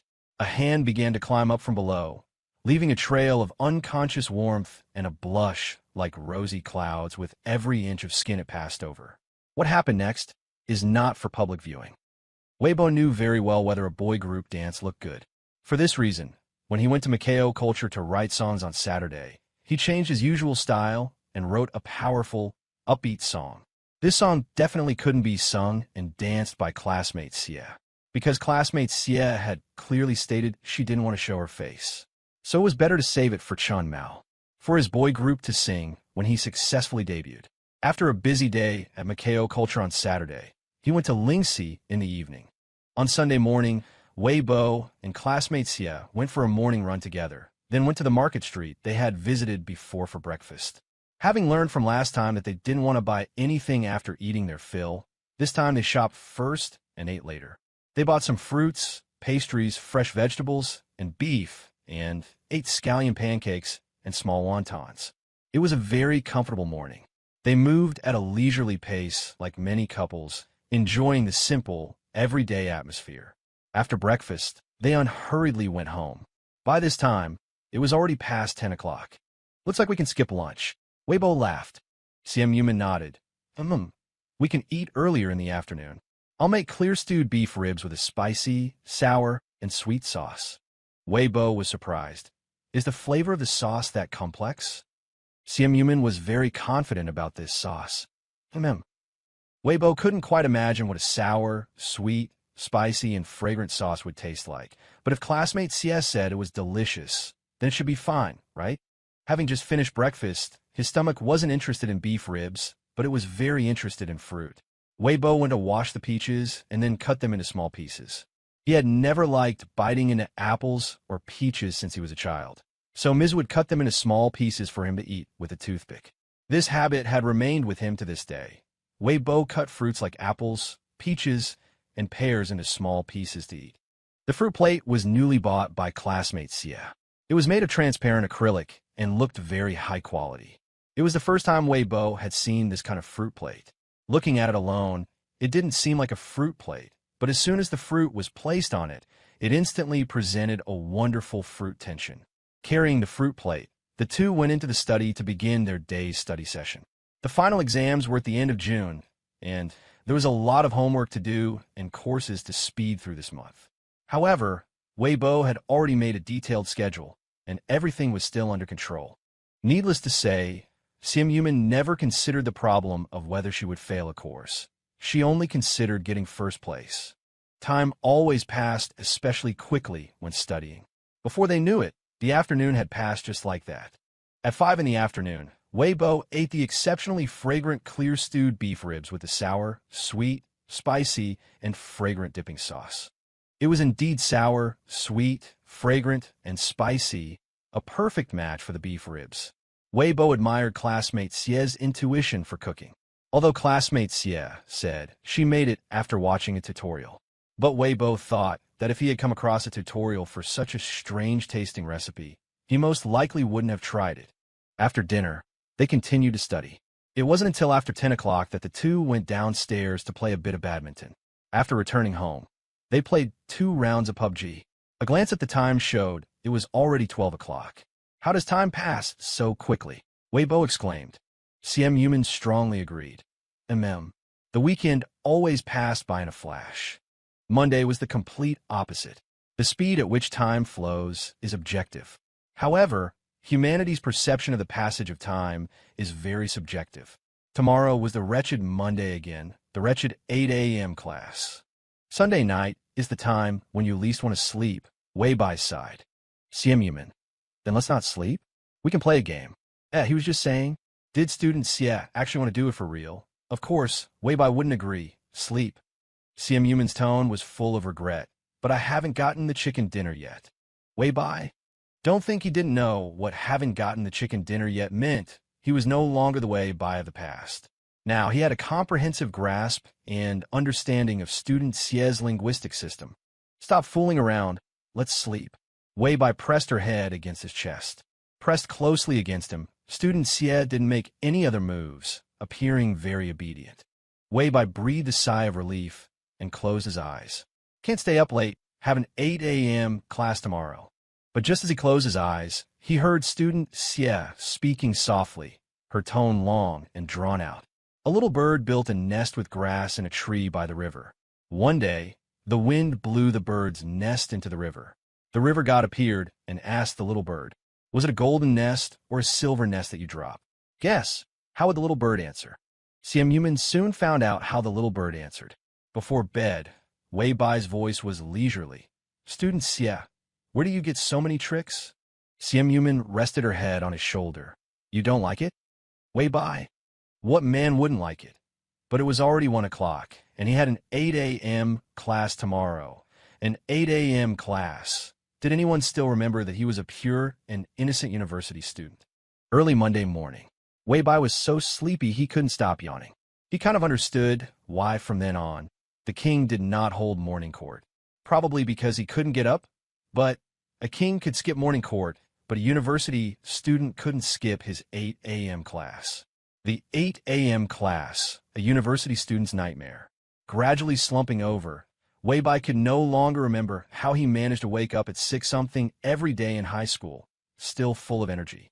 He used to hear that high school was the time when people had the most energy to strive, and he didn't think much of it. Now, he kind of got it. There was a huge difference in physical strength, endurance, and perseverance between university students and high school students, and even a relatively competitive student like him was no exception. Of course, he wasn't like this for every 8 a.m. class. It was just that yesterday, student Xie wanted to know what the little bird said in the end, and he could only use actions to tell her the answer. Sometimes, things were beyond his control. He finally endured through the first class. The second class was English again. Wei Bai decided to skip it and go back to the dorm to sleep. He rarely did such things, but he was really sleepy today. Logically speaking, sleeping at 1 and waking up at 7 shouldn't make him this tired. It was just that after 1 o'clock, Wei Bai was overtired and couldn't fall asleep, staying awake for a long time. What time did he finally fall asleep? He couldn't remember either. Anyway, people have those moments sometimes, sleeping lightly and fitfully, as if they hadn't slept all night. This nap lasted until a little after 12 o'clock.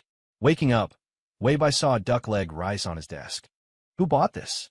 Wei Bai smiled. "Thanks." Zhou Yin immediately took the credit. "Me, I bought it." Wei Bai was a little surprised. Zhou Yin was usually quite careless. He could actually think of bringing him food.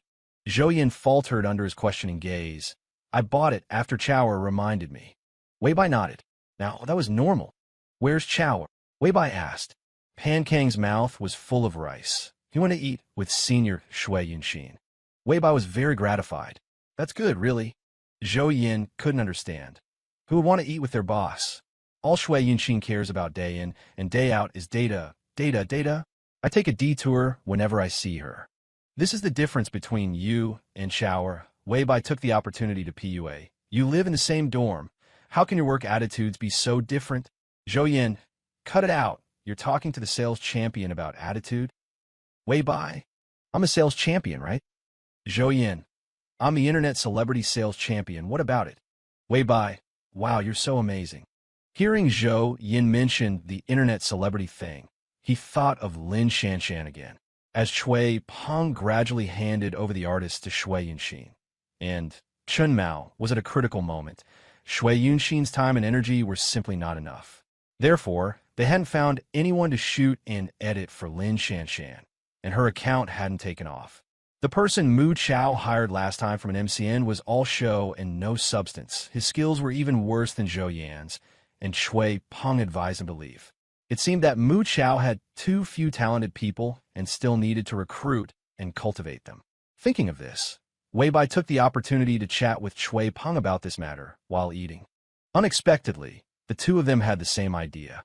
Chui Peng said that Chun Mao's breakout success had given many people confidence. He had contacted a few people who were fed up with their original companies and was preparing to poach them. Among them was someone in charge of artist publicity who was very good with Douyin. Chui Peng planned to have this person exclusively handle their online influencer division. Wei Bai was very satisfied. Professional matters were best left to professionals.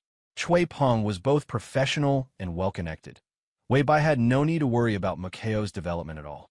Just after finishing his chat with Chui Peng, Wei Bai received a message from Teacher Zhou of the Party Committee Propaganda Department, wanting to schedule a time for an interview. They had previously discussed the interview's direction and script several times, and it was now completely finalized, just waiting to be recorded. The recording would take about an hour or two. After discussing it with teacher Zhou and Jiang Xiang, Wei Bai set the time for 1 o'clock on Wednesday afternoon. Once the time was set, Wei Bai adjusted his own schedule. Originally, he didn't have a class during the first period on Wednesday afternoon and had planned to find an empty classroom to study. After setting the time, Wei Bai chatted a bit more with Jiang Xiang. Jiang Xiang had been very anxious lately because the publication of his paper was delayed and it probably wouldn't be out until July. Wei Bai comforted him, saying that July was a better time than June. By then, their collaboration with Huasheng would be more or less finalized, and they could start publicly releasing the news. Besides, a collaboration like this was something that progressed and was finalized along the way.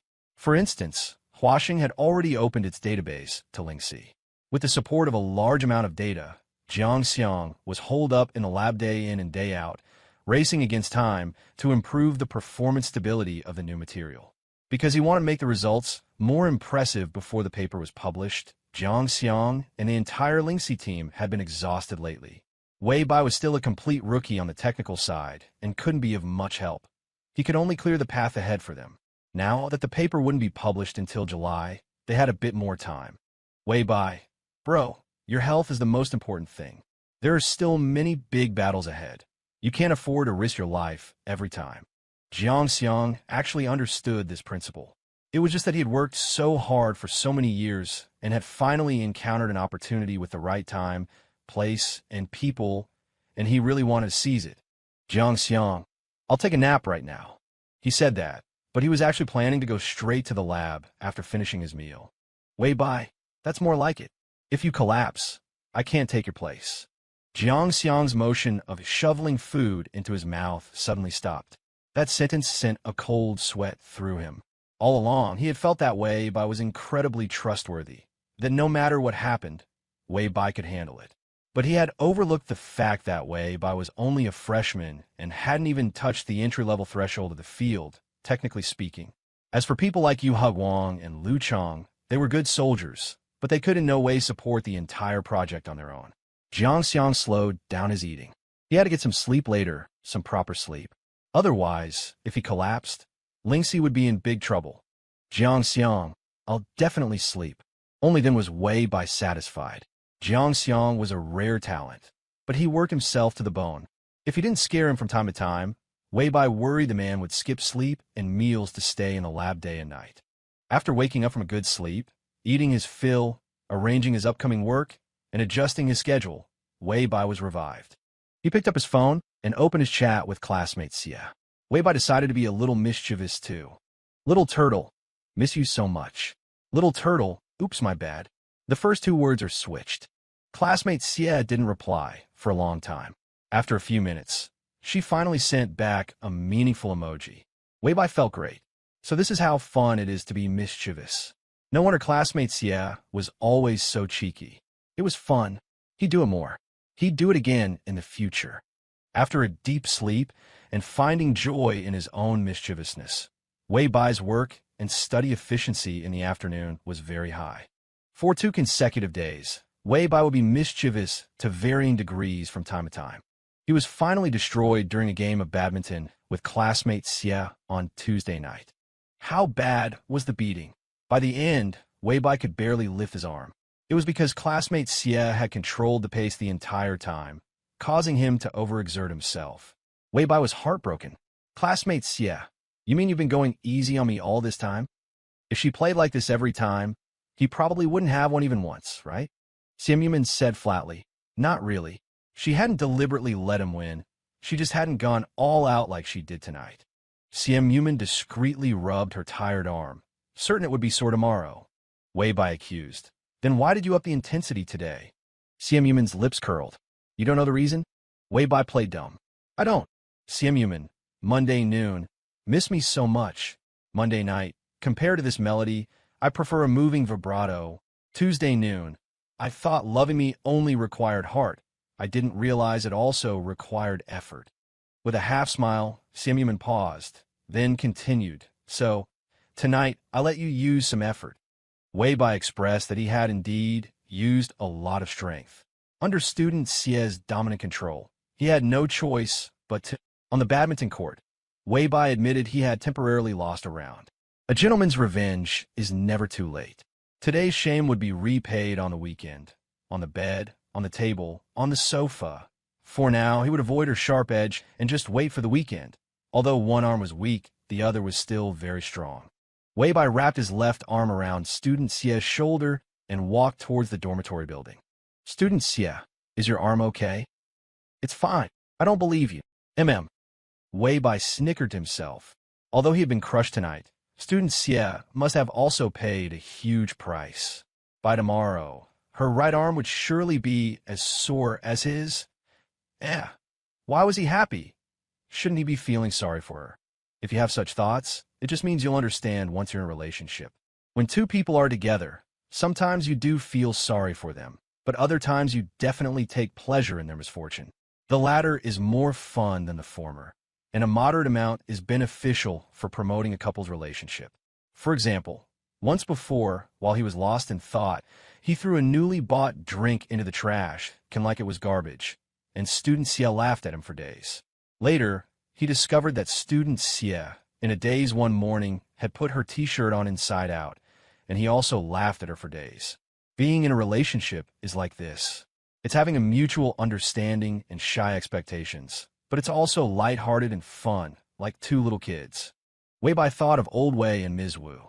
He had heard from an employee at Old Wei's company that CEO Wei was extremely serious at work, something Wei Bai couldn't even imagine. Because in front of him, Old Wei was a very patient father, and in front of Ms. Wu, he was a husband who loved to goof around. Come to think of it, he would probably grow to love goofing around more and more in the future, right? After all, watching student Xie look a little angry but unable to hold back her laughter was really fun. With this thought, Wei Bai tightened his arm around student Xie. Is this tight enough? Yuman. Wei Bai, do you need it a little tighter? Yuman. No need, thank you. Wei Bai was ecstatic, although he had been crushed tonight. Now, with a flash of inspiration, he had steadily won back around with just 2 short questions. It had to be him. This kid, Wei Bai, had been clever since he was young. The night passed, tiring, painful, yet fun. In the blink of an eye, it was Wednesday. After lunch, Wei Bai went to room 3301 of the administration building. This was the location designated by Teacher Zhou. They were going to record the Alumni Stories interview here today. The classroom's backdrop and lighting design made it look like a professional interview studio. Wei Bai recognized that previous episodes of Alumni Stories had also been recorded here. He arrived early and first looked over the final version of the interview script. The script was written to be very sharp and dramatic, the result of multiple discussions between Wei Bai and Teacher Zhou. He was recording Alumni Stories because he wanted the episode, with the school's endorsement, to become part of Lingxi's promotional matrix. Since it was for promotion, it had to be eye-catching. Many viewers watching interviews often feel that the interviewer's questions are impolite and disrespectful to the interviewee. In reality, this is just a technique, and both parties are perfectly clear about it. Besides, the script only provided a general direction. During the interviewer would suddenly pose difficult questions based on the interviewee's reactions, catching the guest off guard to reveal their true thoughts and achieve the desired program effect. Since Wei Bai had agreed to the interview, he was well prepared. The internet doesn't like pretentious people. He wanted to present his true self within a predetermined narrative framework. A dozen or so minutes later, Teacher Zhou arrived with 2 people who looked like students and introduced them to Wei Bai. One of them Wei Bai had seen in Alumni Stories. It was the school's star host, Li Zheng. The other was the cameraman. They exchanged pleasantries for a while, and then Jiang Xiang also arrived. Jiang Xiang's and Wei Bai's segments were consecutive episodes.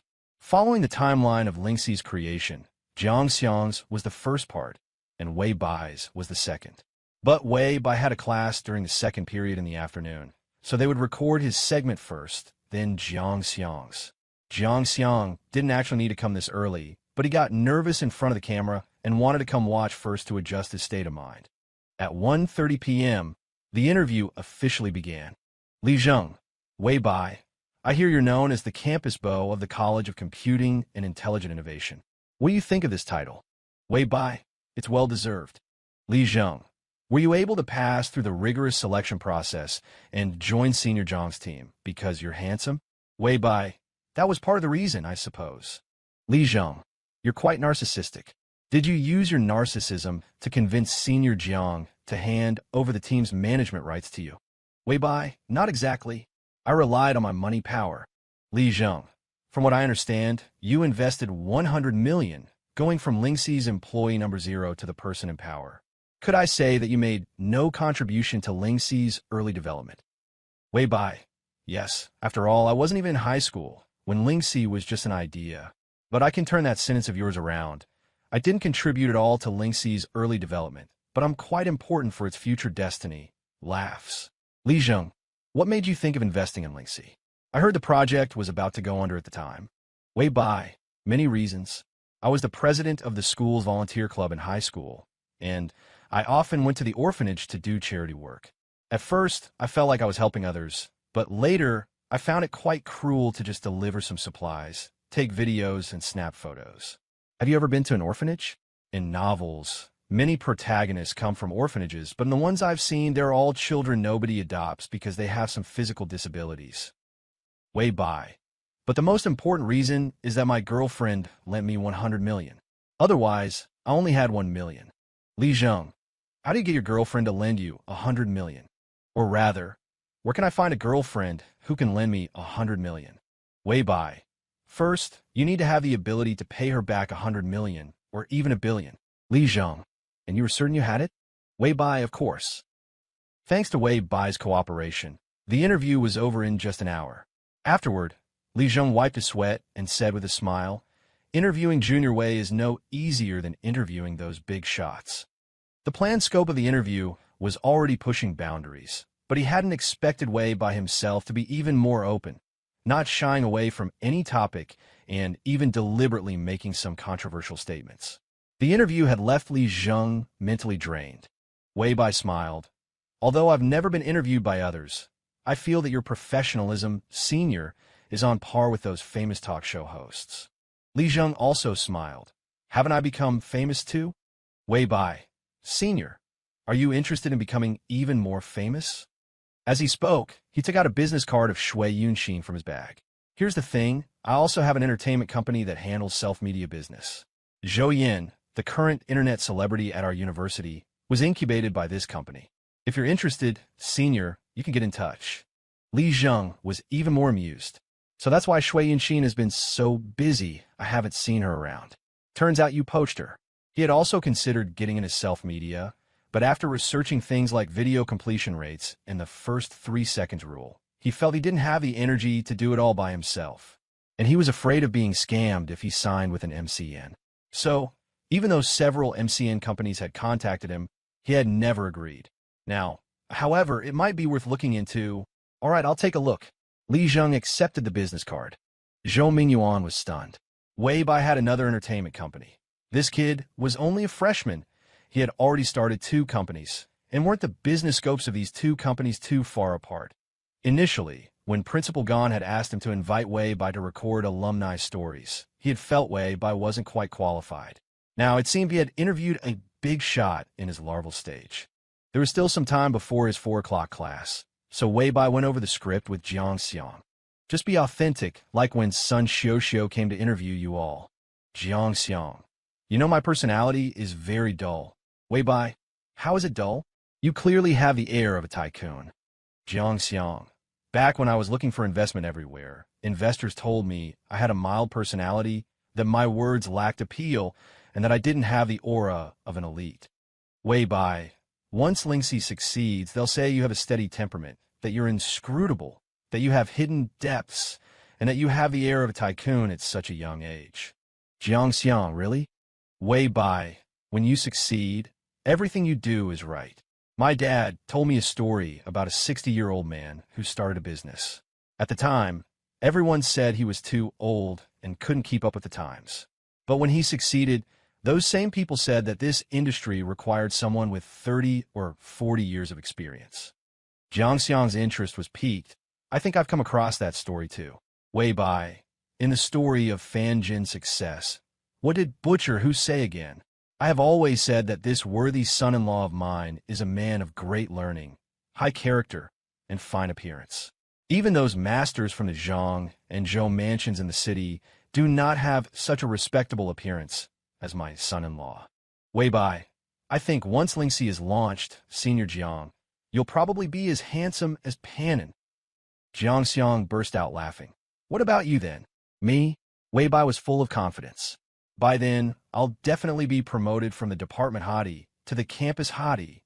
Zhou Mingyuan listened to their ridiculous conversation, but on second thought, it seemed to make a certain kind of sense.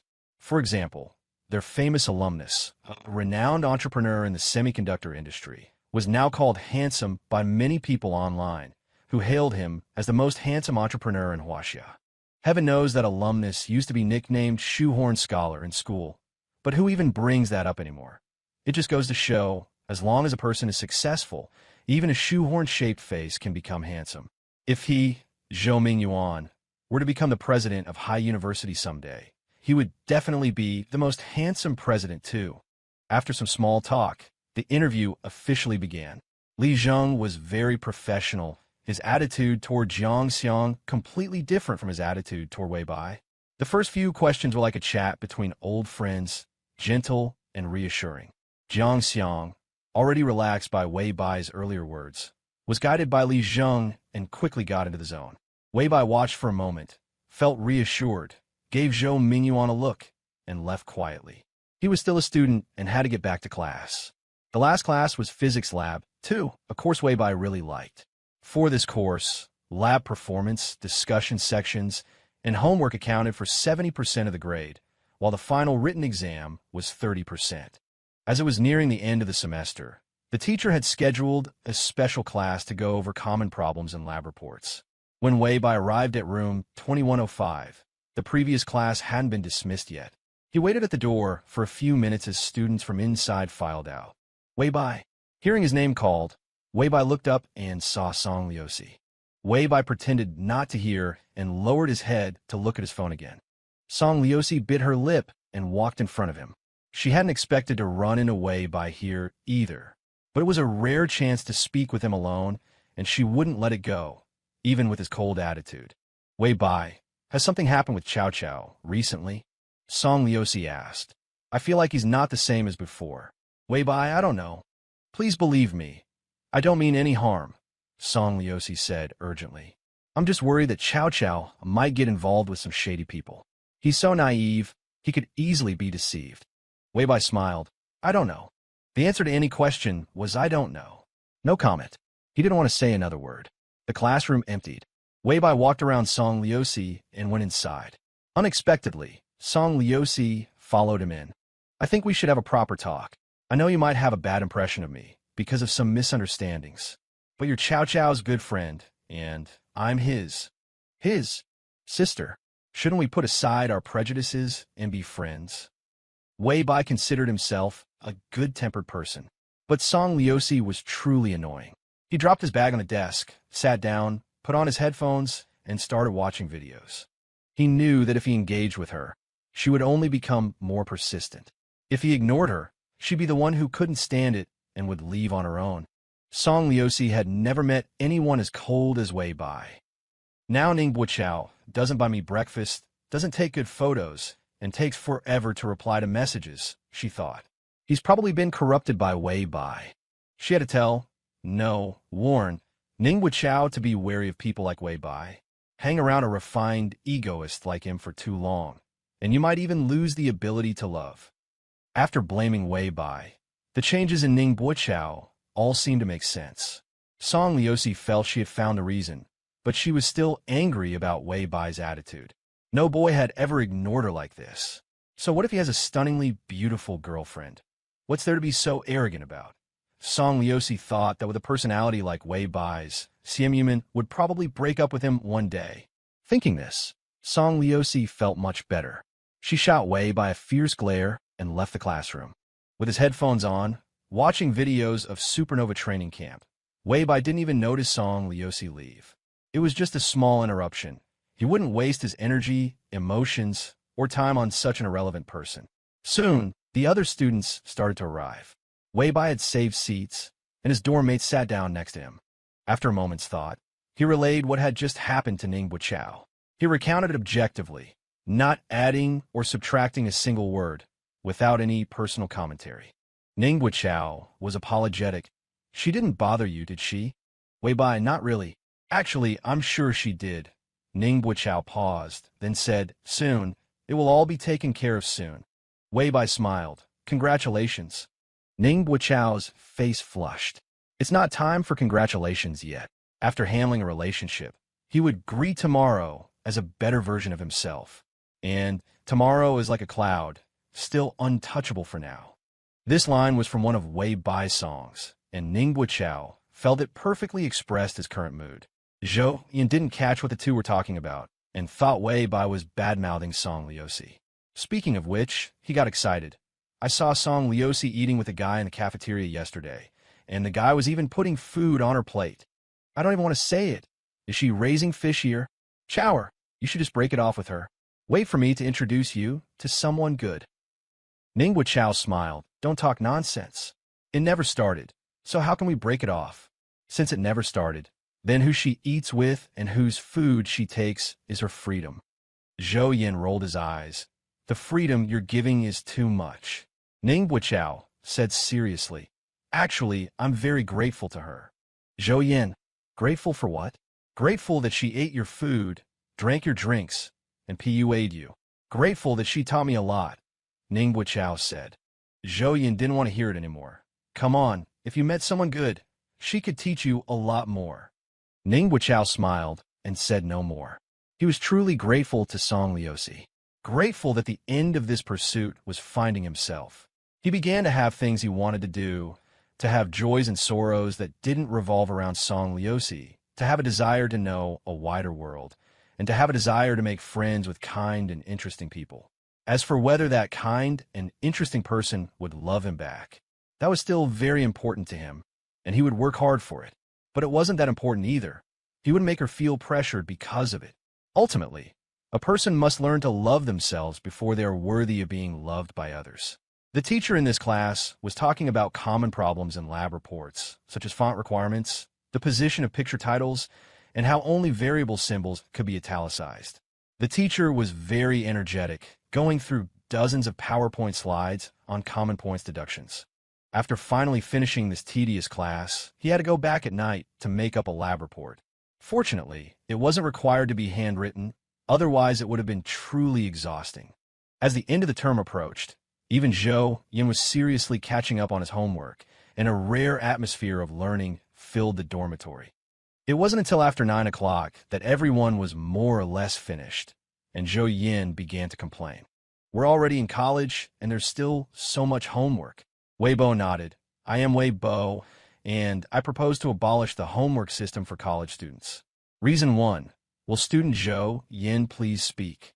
Zhou Yan coughed twice and immediately said, Reason 1. We college students are very busy. We have a lot of classes every day. We have to listen carefully in class, and we have to participate in various activities after class. We also have to squeeze in time for dating. For a half-hour lunch break, we can't even eat with our girlfriends. Weibo, sufficient reason. Reason 2, will student Ningbo Chao please speak? Homework for professional courses is one thing, but group assignments for filler courses are meaningless, Ningbo Chao said. Often the teacher doesn't lecture, but just has groups present, and the group presentations are just reading from a PowerPoint. Weibo, very sufficient reason. Reason 3, will student Pan Kong please speak? Pan Kong, I think doing homework is pretty good. There isn't too much less than in high school. Weibo, insufficient reason, overruled. Zhou Yan, traitor. Ningbo Chao, did you guys have time to do a lot of homework in high school? Pan Kong scratched his head. Anyway, it was never-ending. In comparison, I think college is so blissful. If you put it that way, Zhou Yan held up his phone horizontally. Then college is indeed blissful. If you made me repeat high school, I'd rather die. Ningbo Chao recalled for a moment. I wouldn't want to either.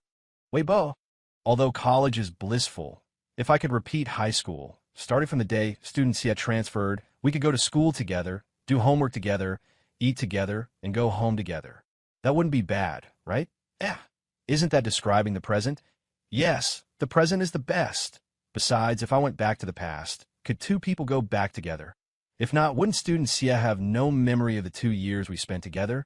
He couldn't bear to lose the shared memories with student Sia to go back to the past. So, when people are happy, they don't want to go back to the past, right? Weibo said firmly. I wouldn't want to either. College is still better, Zhou shouted. Who's in for some chicken? I'm in. An hour later, Weibo posted on his moments. My teammate runs when he sees people, goes down when people come, has bullets in his gun, but no one in his sights. KD2. 56. Any bots that can't be beaten are handed over to him. He gets them every single time. It was more than half an hour before Zhou saw it. He let out a scream. Weibo, you little troll. Weibo, how did you know I was talking about you? Zhou one-on-one. Let's go one-on-one if you have the guts. Weibo, no. Zhou, hey, are you scared? Weibo, yeah, I'm afraid you'll have a meltdown. Zhou, aha. Weibo. Anyone who's been to college knows that the dormitory isn't always so calm and gentle. Sometimes, wars break out. These are just the little spices of life. Also, one-on-ones are actually pretty fun. Verbal provocations are a must from beginning to end, followed by a flurry of punches after the kill. Very exciting. So, did Weibo duel with Zhou today? No. It was a one-sided beatdown, not very interesting. Chapter 466, right? Huh. After finishing the interview on Wednesday afternoon, Weibo gave Li Zheng a business card. He didn't expect to see Li Zheng at Mu Chao Culture on Saturday. Li Zheng had come to the company to get a feel for the situation and happened to arrive just as the agent Chui Peng had poached from his former company started. This agent was a woman in her 30s named Fei Wenxian. She would be in charge of the online influencer side of the business. Weibo introduced himself to Fei Wenxian, exchanged a few pleasantries with Li Zheng, and then went into the studio to work. Classmate Xie was aiming for first place on his finals and was studying at home today, so he came to work alone. He had to finish his songwriting task this week, as he also needed to cram for the exam week at the end of the month. Putting down his bag, Weibo sat at the familiar piano and tried playing a few melodies, all fragments of inspiration he had recently jotted down. Soon he was in the zone. Outside the studio, Fei Wenxian said to Chui Peng, I didn't expect him to be so young. Chui Peng, didn't I tell you he's only a college freshman? Fei Wenxian, hearing about it and seeing it in person are two different things. Although she was mentally prepared, she still felt a little uneasy seeing that her boss was so young. On second thought, although the boss of Mu Chao was Weibo, the management authority was completely in Chui Peng's hands. She had worked with Chui Peng for many years and knew his style very well. Chui Peng was someone who focused on the big picture and delegated the small stuff. As long as the artist produced results, everything else was a minor detail. Fei Wenxian had had enough of the ravages of corporate culture. What she needed most was to work with people as an equal. Otherwise, she wouldn't have come to Mu Chao. Brother Chui, are you sure I can have full authority over this part of the business? Fei Wenxian confirmed again. None of the bosses will be micromanaging? Chui Peng, I'm sure. Micromanage? From Chui Peng's perspective, Weibo couldn't wait for someone to take charge so that he wouldn't have to worry about it all. Currently, the section Chui Yinxin was in charge of had been basically defined as the idle economy, and she also needed to plan for those eliminated from Supernova. Chui Peng himself had limited energy. He had to manage the company and personally act as the agent for the two divas, Wu Ruxin and Yu Li. He was already stretched thin, doing the work of several people. The remaining assistants were not up to the task. If it weren't for the lack of manpower, with High University as a talent pool, the MCN sector wouldn't have remained so stagnant. Now, things were better. With his old colleague Fei Wenxian in place, this area of business finally had someone dedicated to it. At this moment, it was a case of a pillow arriving just as they were getting sleepy. They both saw each other as the solution to their problems. Fei Wenxian said she could start work today. As it happened, Chui Yinxin had arranged to meet with Li Zheng. Fei Wenxian talked with Li Zheng for over an hour, and Li Zheng agreed to sign on the spot. This level of efficiency and pace left Chui Yinxin stunned. She recalled when she signed Zhou Yin and the others. She had to introduce the company, take them out to eat, and finally let them go home to think it over. Compared to Sister Qian, she felt like a complete rookie. Chui Peng looked at her. Watch and learn. Shui Yunxin. Brother Chui, why do I feel like Sister Qian has more style than you? Chui Peng coughed twice. We specialize in different areas. Your brother Chui here is good at snatching up resources. Look at the performance opportunities and commercial deals Sister Wu has. How many singers at her level can get these kinds of resources? Yunxin, your brother hasn't been coasting in this industry for all these years for nothing. Shui Yunxin was very impressed. Then what about Sister Qian? What's her specialty? She's best at creating distinctive personal branding, Chui Peng said. Isn't your Lin Shanshan a tough case? In her hands, she'll definitely be able to identify her unique traits and build a precise brand around them. Back in the day, she was the one who created Ko Xiaogu's nation's little sister image. Shui Yunxin sighed. I still have so much to learn. Chui Peng was quite pleased with Shui Yunxin. How long have you been in the business? Take your time. Shui Yunxin. Brother Chui. I've never asked. How did you meet the boss? Chui Peng. We met while morning jogging. Back then, he and his girlfriend always used to jog together. Girlfriend? Shui Yunxin asked, puzzled. Since when did Sister Wu have a girlfriend? Chui Peng glanced at her. Who told you the big boss was Sister Wu? Had this kid misunderstood something? Shui Yunxin, huh? If it's not Sister Wu, then who is it? Gui Bing, Weibo. Shui Yunxin, who? Chui Peng said flatly, Weibo. Shui Yunxin's eyes widened. Holy shit. Chui Peng, why so surprised? Shui Yunxin, no, how old is he? Our company... He started his business after graduating from high school. Chui Peng's reaction was much bigger than Shui Yunxin's when he first found out, but now he appeared particularly calm. He released a few hit songs right away, Spring Wind Slumbers and a song with no name, and founded Mu Chao culture at that time. Back then, I wanted to sign Sister Wu, but he roped me in instead. Shui Yunxin couldn't recover for a long time. No wonder. No wonder Wei Bo always meddled in the company's business, and Brother Chui acted as if it were normal. She thought he was the crown prince getting some experience, but it turned out Wei Bo was her big boss. Shui Yunxin. So, you're saying a famous agent like you, brother, was roped in by a student who just finished his college entrance exams. Chui Peng. Well, aren't you, the #1 errand runner of Haida, also roped in? Shui Yunxin. How can that be the same?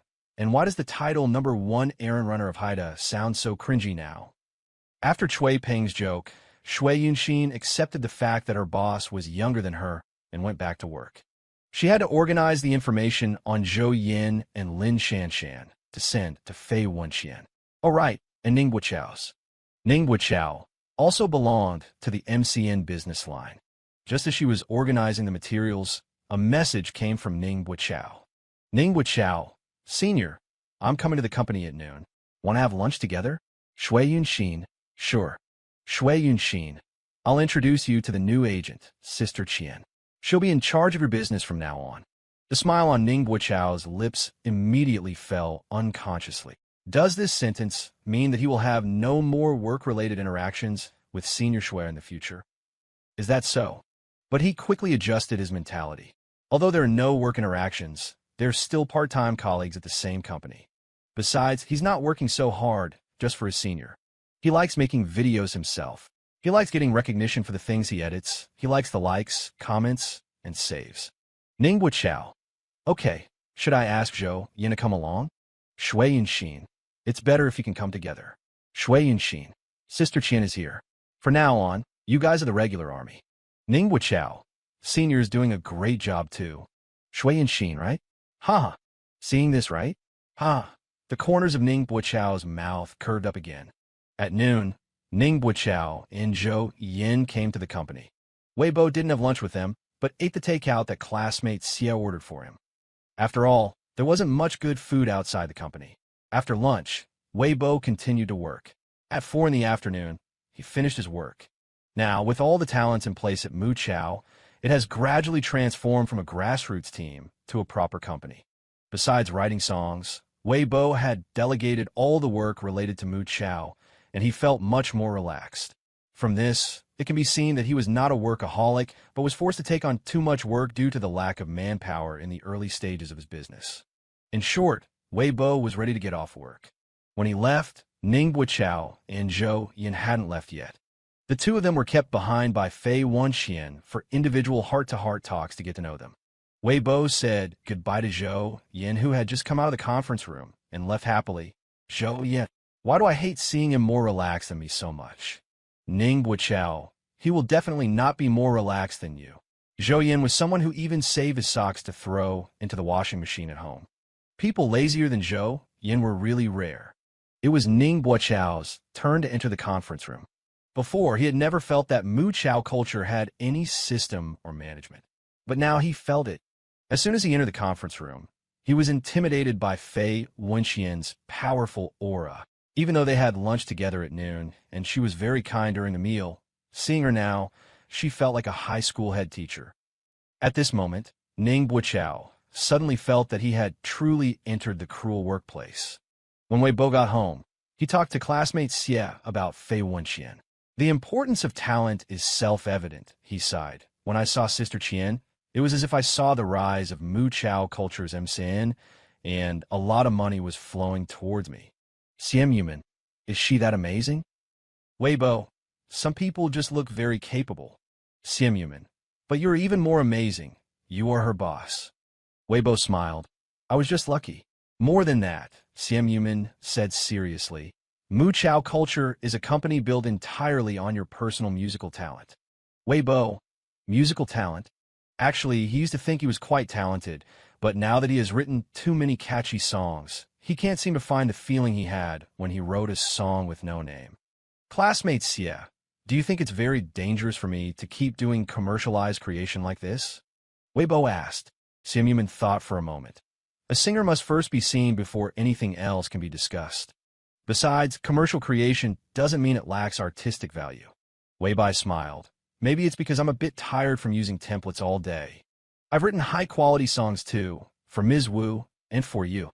But creatively, I'm really not that satisfied with myself. Simp Yuman had her own logic. Bye-bye.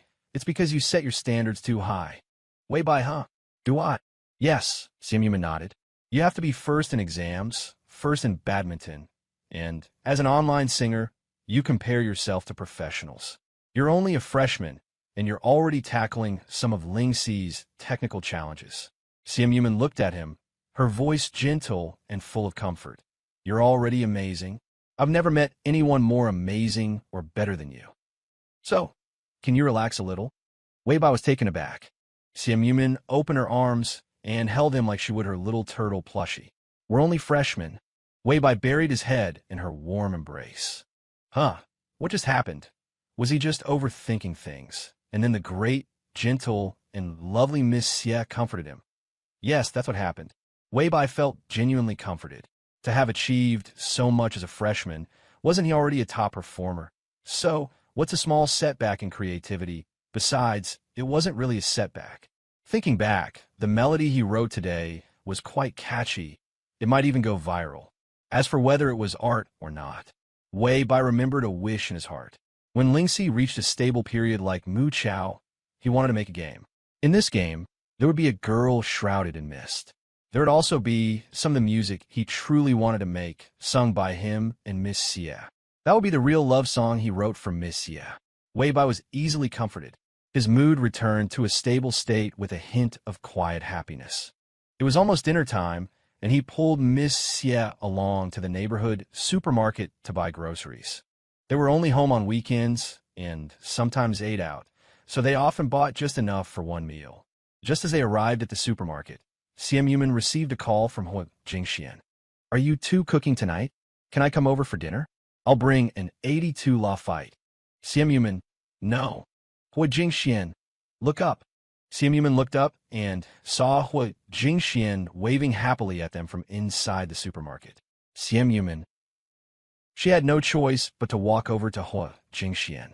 Hu Jingxian was very happy. I knew you two were here to buy groceries. I just checked. The chicken looks pretty good. How about we make some chicken soup tonight? Simp Yuman didn't want chicken soup.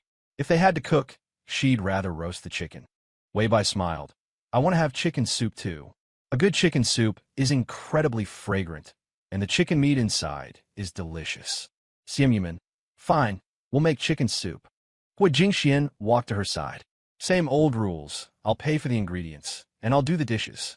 Simp Yuman, And so, a supermarket trip for two became a trip for three. They bought a black-bone chicken, a bunch of greens, 2 eggplants, and a block of tofu, and the three of them headed home. A little over 40 minutes later, they were eating black-bone chicken soup, bok choy with oyster sauce, braised eggplant, and a mapo tofu. Hua Jingxian took a sip of the chicken soup, utterly satisfied. It's still Man-Man's cooking. The home-style dishes outside just don't taste the same. Looks like I'll have to find a boyfriend who can cook in the future. Simp Yuman, what you need is a chef. Hua Jingxian, that's true.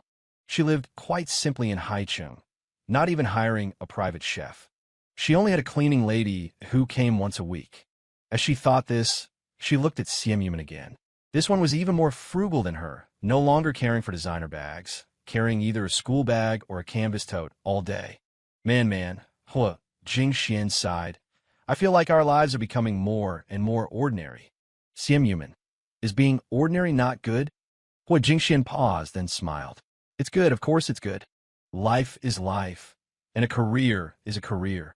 In her career, she wanted magnificent waves, but in life, this kind of ordinary 3 dishes in a soup lifestyle was what felt comfortable.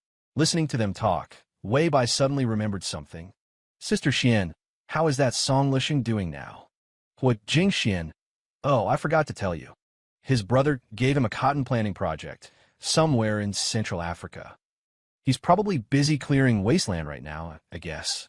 Wei Bai had just remembered and asked casually. But Hua Jingxian started chatting. I heard that Jiang Xiang's ex-girlfriend who leaked the story was deported back, and Jiang Xiang has already sued her.